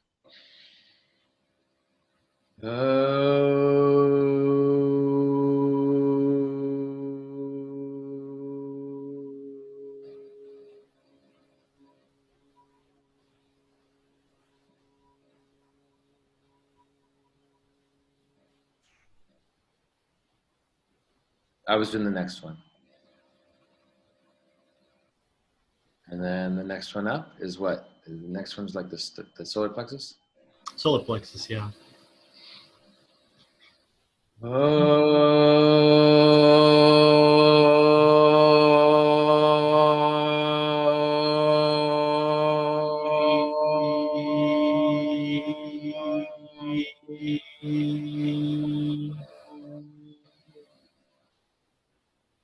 Next one up's the heart. Heart, yes.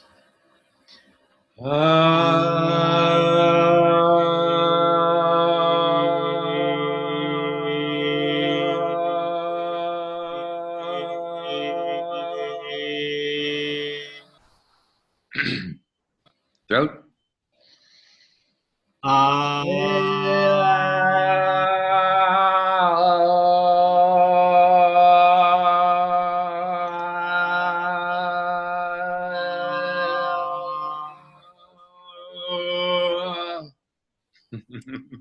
That's blocked.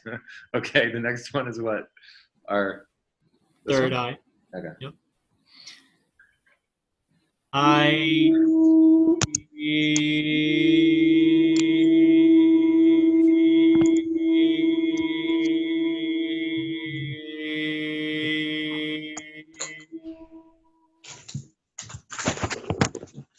And the next, is that it? Or is there more chakra? crown. Crown, okay.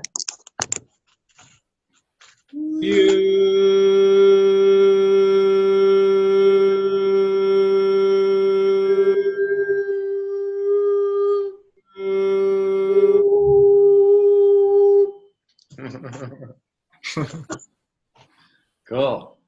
I feel pretty clear. The first time I did that, I was very blocked in my lower chakras. So that's good. That's an improvement. That's a good one for just clearing shit, right? Yeah. Clearing shit. Yeah.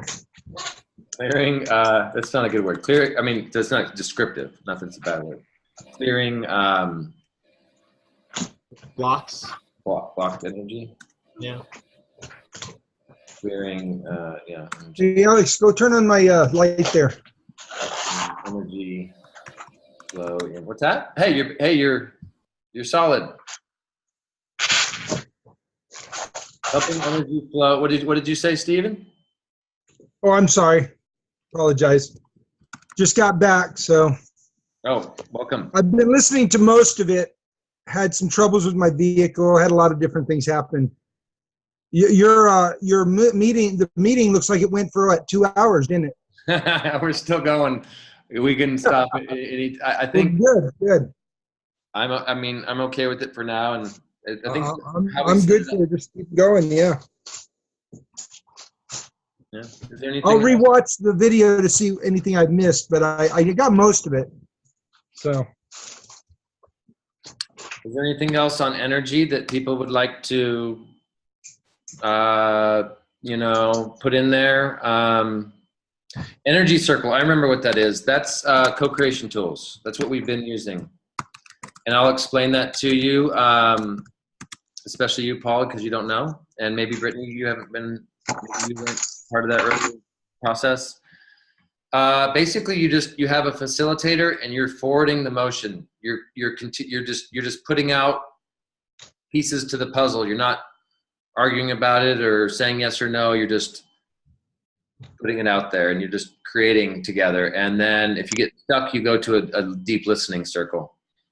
But it's really set up right. We have never gotten stuck, and everything we've created has just become one piece of art, masterpiece.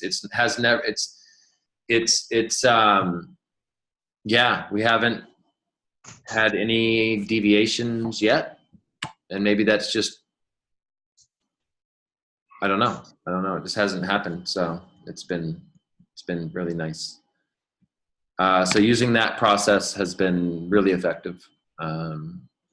Unified field, I don't know how to get, I know people that do unity consciousness, and I think that's a good start, just being present,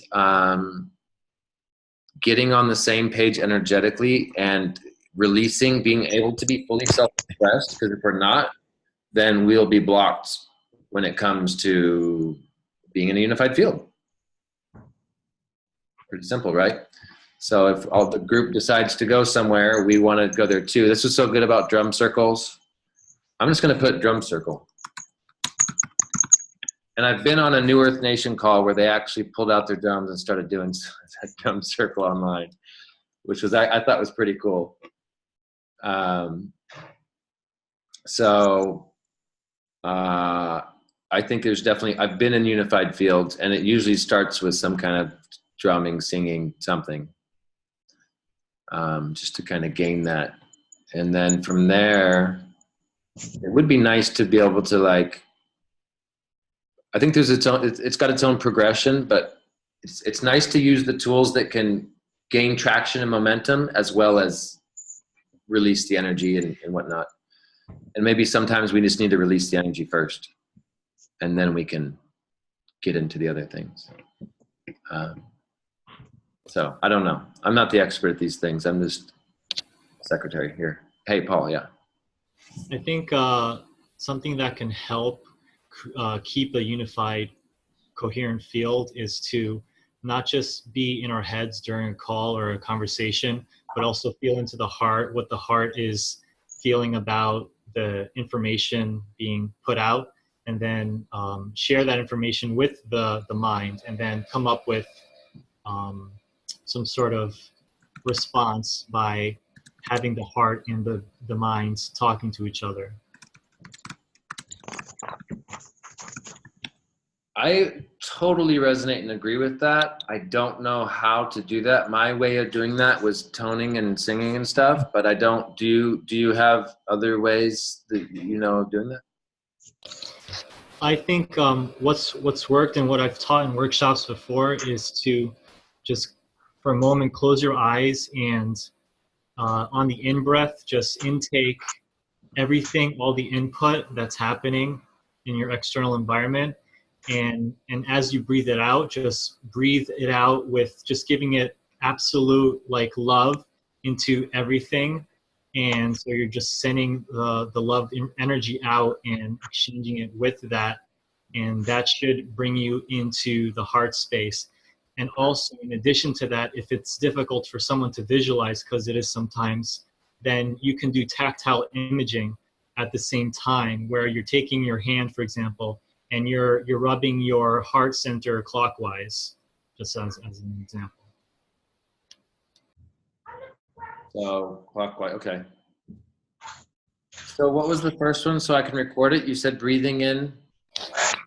Breathing in all the external input that's happening, and as you're breathing out, just send love with it, permeating every aspect of everything that you just pulled into you. Usually in these, I tell people to breathe in the entire universe and then breathe it out with just giving love to everything. But in terms of like a conversation, we can just keep it more localized. I have something similar that I was doing when I was in Costa Rica. Similar. Imagining my chest cavity where when I breathe in my air is just always being able to be emptied. You know, so we might be holding on to a negative feeling or a positive, or it doesn't matter. And then when we breathe in, every breath we have a chance to just completely empty it. and fill it with whatever we want. And another thing that has helped me is breathing in. As we breathe in, and I think I learned this in Hawaii, we breathe in, as we breathe into this empty cavity and we're filling it, we fill it from the bottom chakra up, and we make sure we're only allowing pure energy in. Like our bottom chakra is our like filter to only allow what, you know, positive energy in. And as we bring that in through that chakra up, and then we can, yeah, we're kind of like using that chakra to regulate what kind of energy we're going to allow in. It worked for me.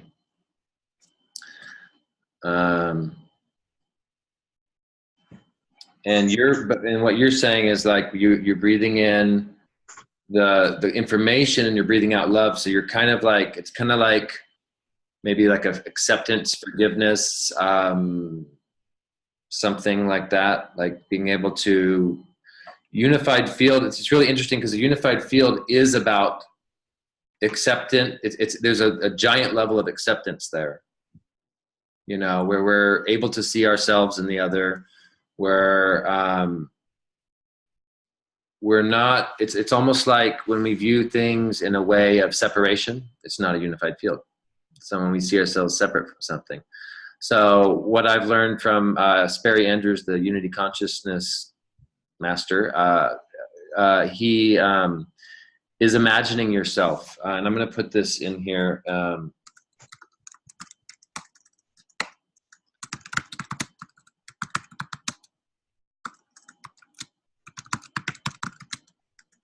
Lower chakra. And then also is you imagine yourself as the other person. As you go through, as you're on the call, you just imagine yourself as the other person. You are them.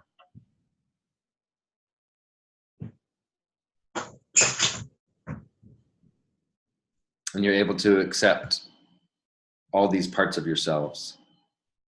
You know, so yeah. So that's unified field, that's unity consciousness. So I'm going to keep the name there because that's his name and that's his thing. Unity consciousness technique. And that is imagine yourself as the other people's.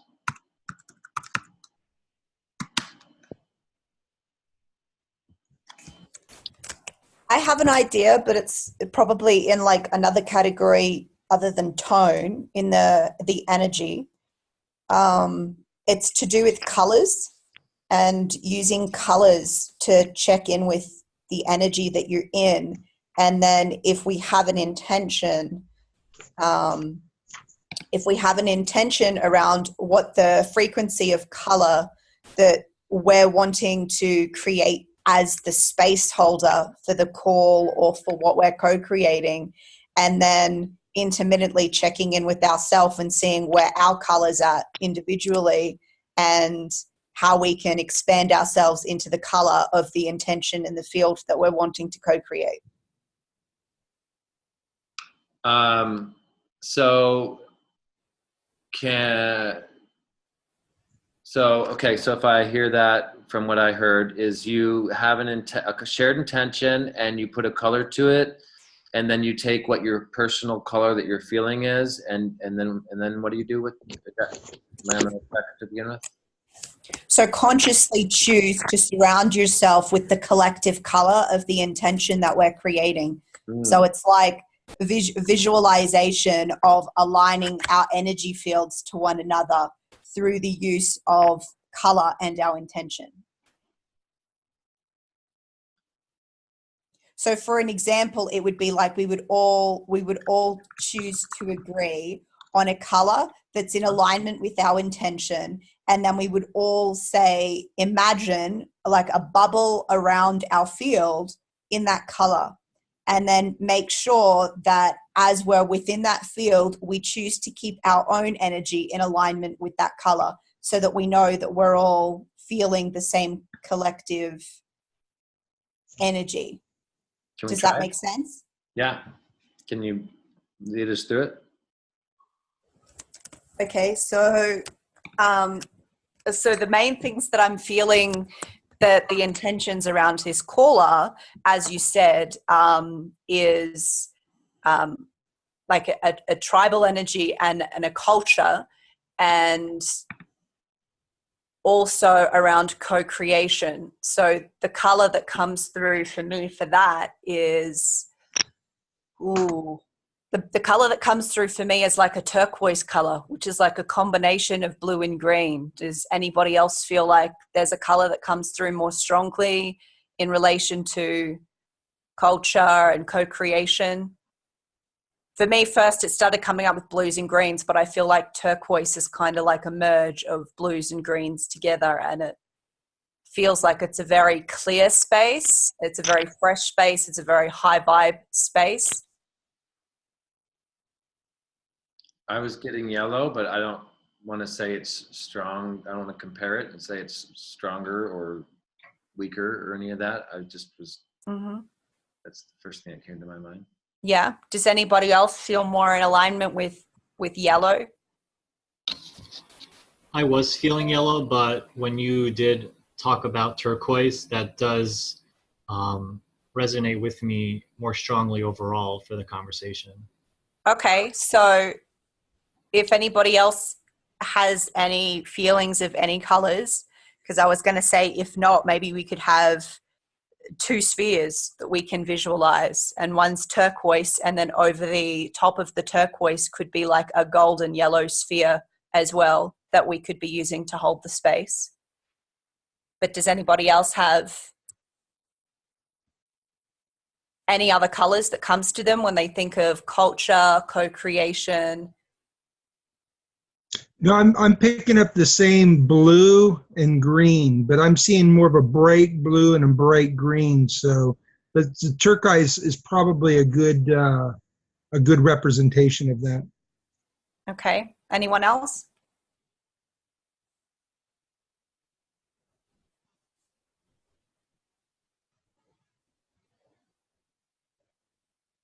Does everybody else so far resonate with the combination of turquoise and yellow? Yeah, that sounds right. I'm going to say red. Red? Yep. Okay. Can you share a little bit about how you're feeling with the red and the correlation to the intention that we've got for the field? Yeah, red is the color of vitality. It's the color of blood when it surfaces and meets with oxygen. It's also very expressive. I'm envisioning the red as like a central to the entire array. Like a core?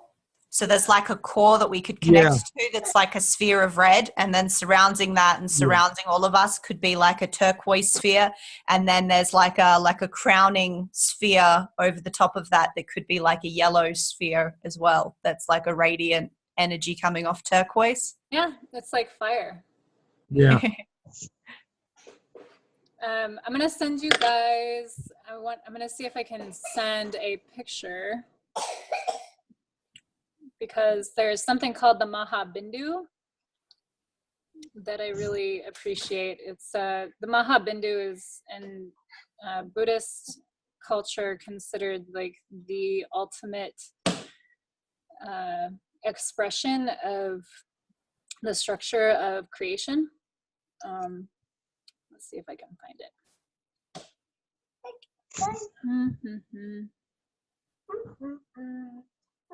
Okay. Does anybody else have any other colors or wants to share anything about their resonance or their suggestions for this sphere that we're co-creating for the field? I just want to say that I was choosing yellow as more of the co-creation. Like you said a high vibe co-creation kind of thing. I resonate red with when you said tribal, you know, that to me is the red resonation. And then what else was there? Was that only the two things? Turquoise. But no, the intention was creating like a tribal culture, or mixing it in at least. Yeah. And then co-creation, was it those the two things for the intention? Yeah, I like that picture. Cool. Yeah.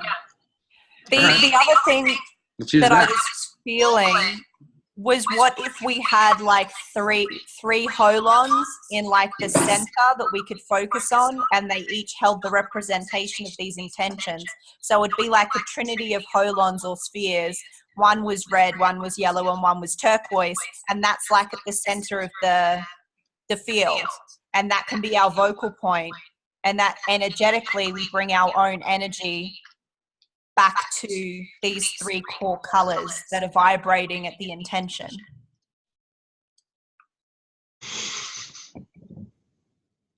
I didn't understand that. I didn't quite understand what you meant. There's three holons, like they're inside of each other or separate? Well, the first time I suggested was inside of each other. So there was like a small one that was red at the core. Then there was a big one that was turquoise that was just like the main overlaying energy. And then there was like the golden yellow around it. Mm-hmm. But the second option was that there was three of the same size in like a center, interconnected like a trinity. Like a trinity. I like that. Yeah. I vote for that. I don't know if we're not voting, but I like that one. Does anybody else prefer more having the three different colored spheres interconnected?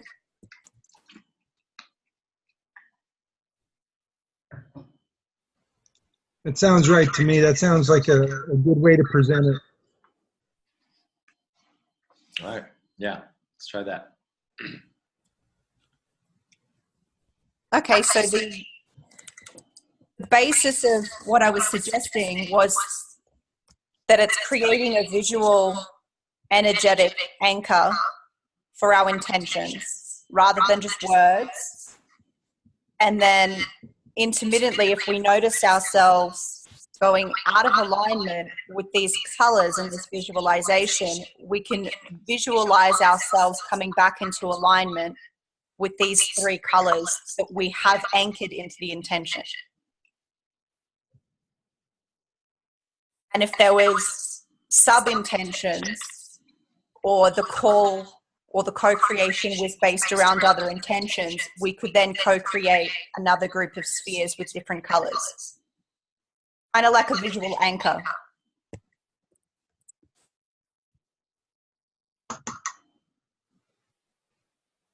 For me, it's just a good way to align my energy. I use a lot of visualization because I'm a visual person.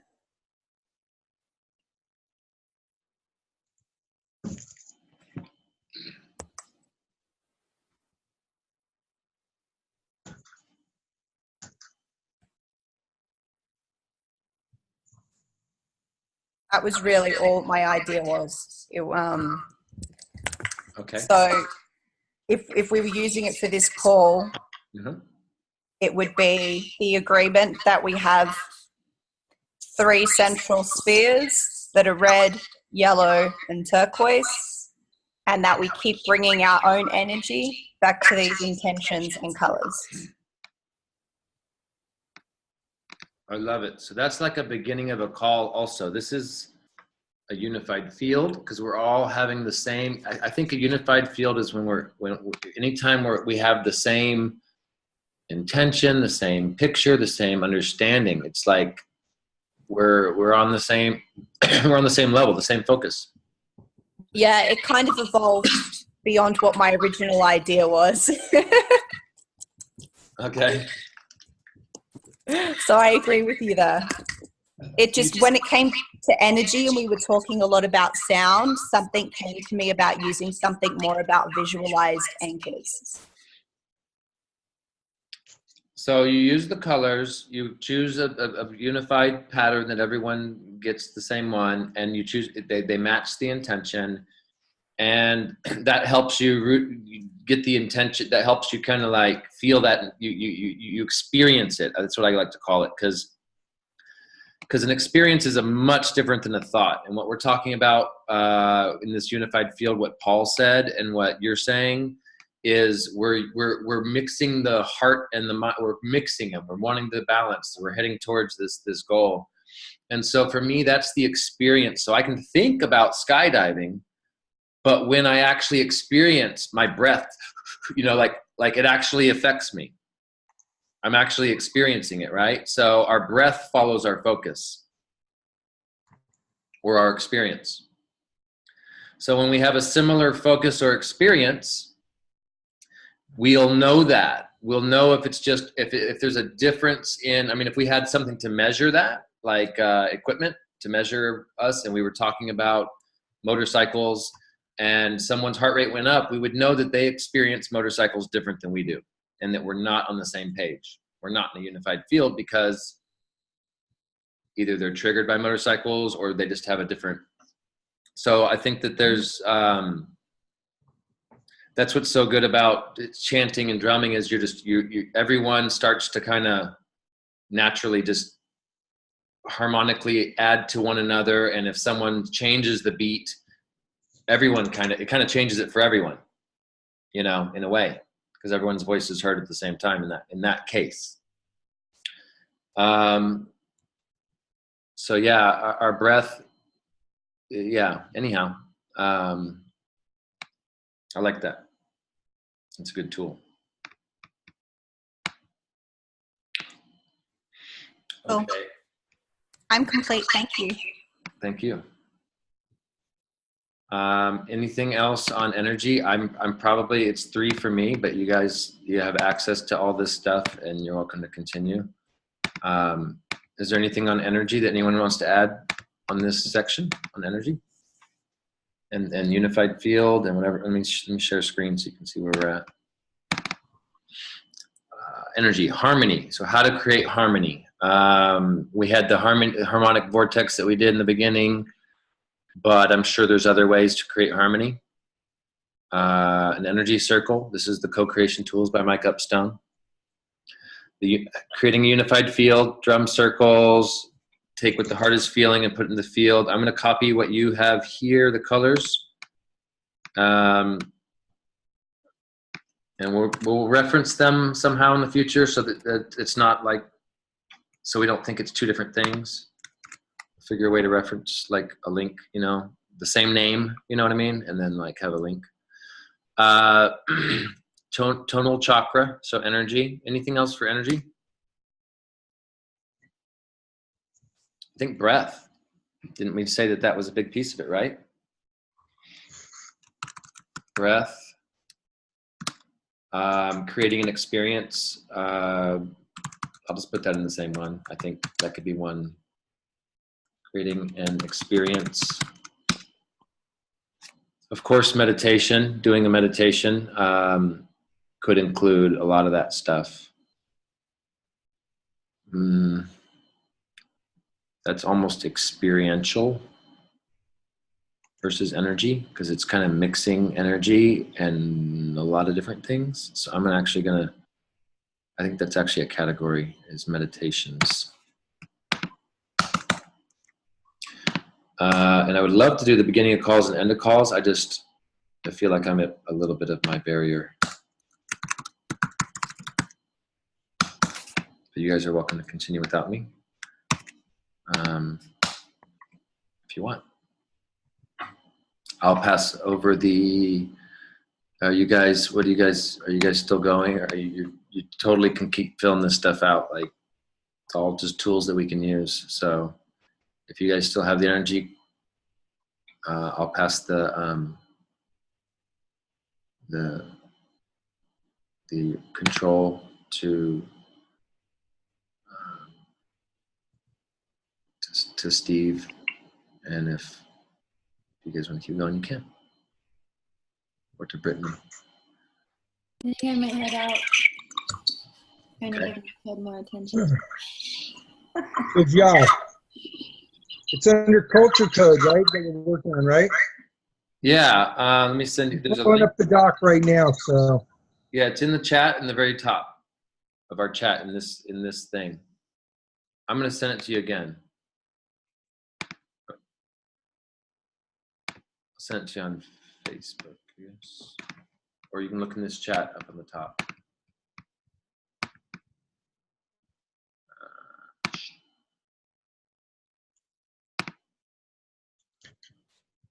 I missed a bit in the beginning. So where are we at right now on the culture code? I'm going to send you the link right now. Look at Facebook and go to that document. And basically, we've done.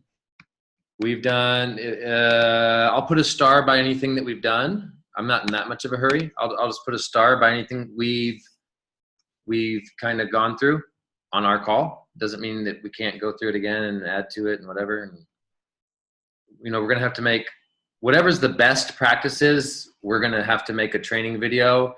Oh, I forgot to add yes and I think that is to do with flow. Just saying yes and. You can have your call. You say, I want everyone to say yes and instead of no and stopping the energy. So yes and is another one I'm adding on here. I'll put a star by each one that we've done. And then you can fill in any of the other ones. You got pure words. You could go hours on that one. Which words are pure? You got body language, which is not really relevant here. We're gonna have to do that. I'm gonna take that off altogether. There's meditations. There's beginnings of calls and endings of calls. That's very cool. If you can do that, that'd be great. Facial expressions, I think it's gonna be a tough one, but it might be good. Focus, like how to retain focus. So I got the document up. Okay. So yeah. Now, whoever's okay, so whoever's staying in the call, let me know if I'm putting something in there that you guys have already gone over that we should just keep me up to date because I haven't got everything in here. So perfect. Yay. Okay, guys, I'm out. I'll see you guys later. Talk to you later, Josh. All right. Make sure to just record. I should probably just introduce myself and then find out everybody else. Yeah. My name is Stephen Jenner. Me and Josh have known each other for years. We're working together. You want to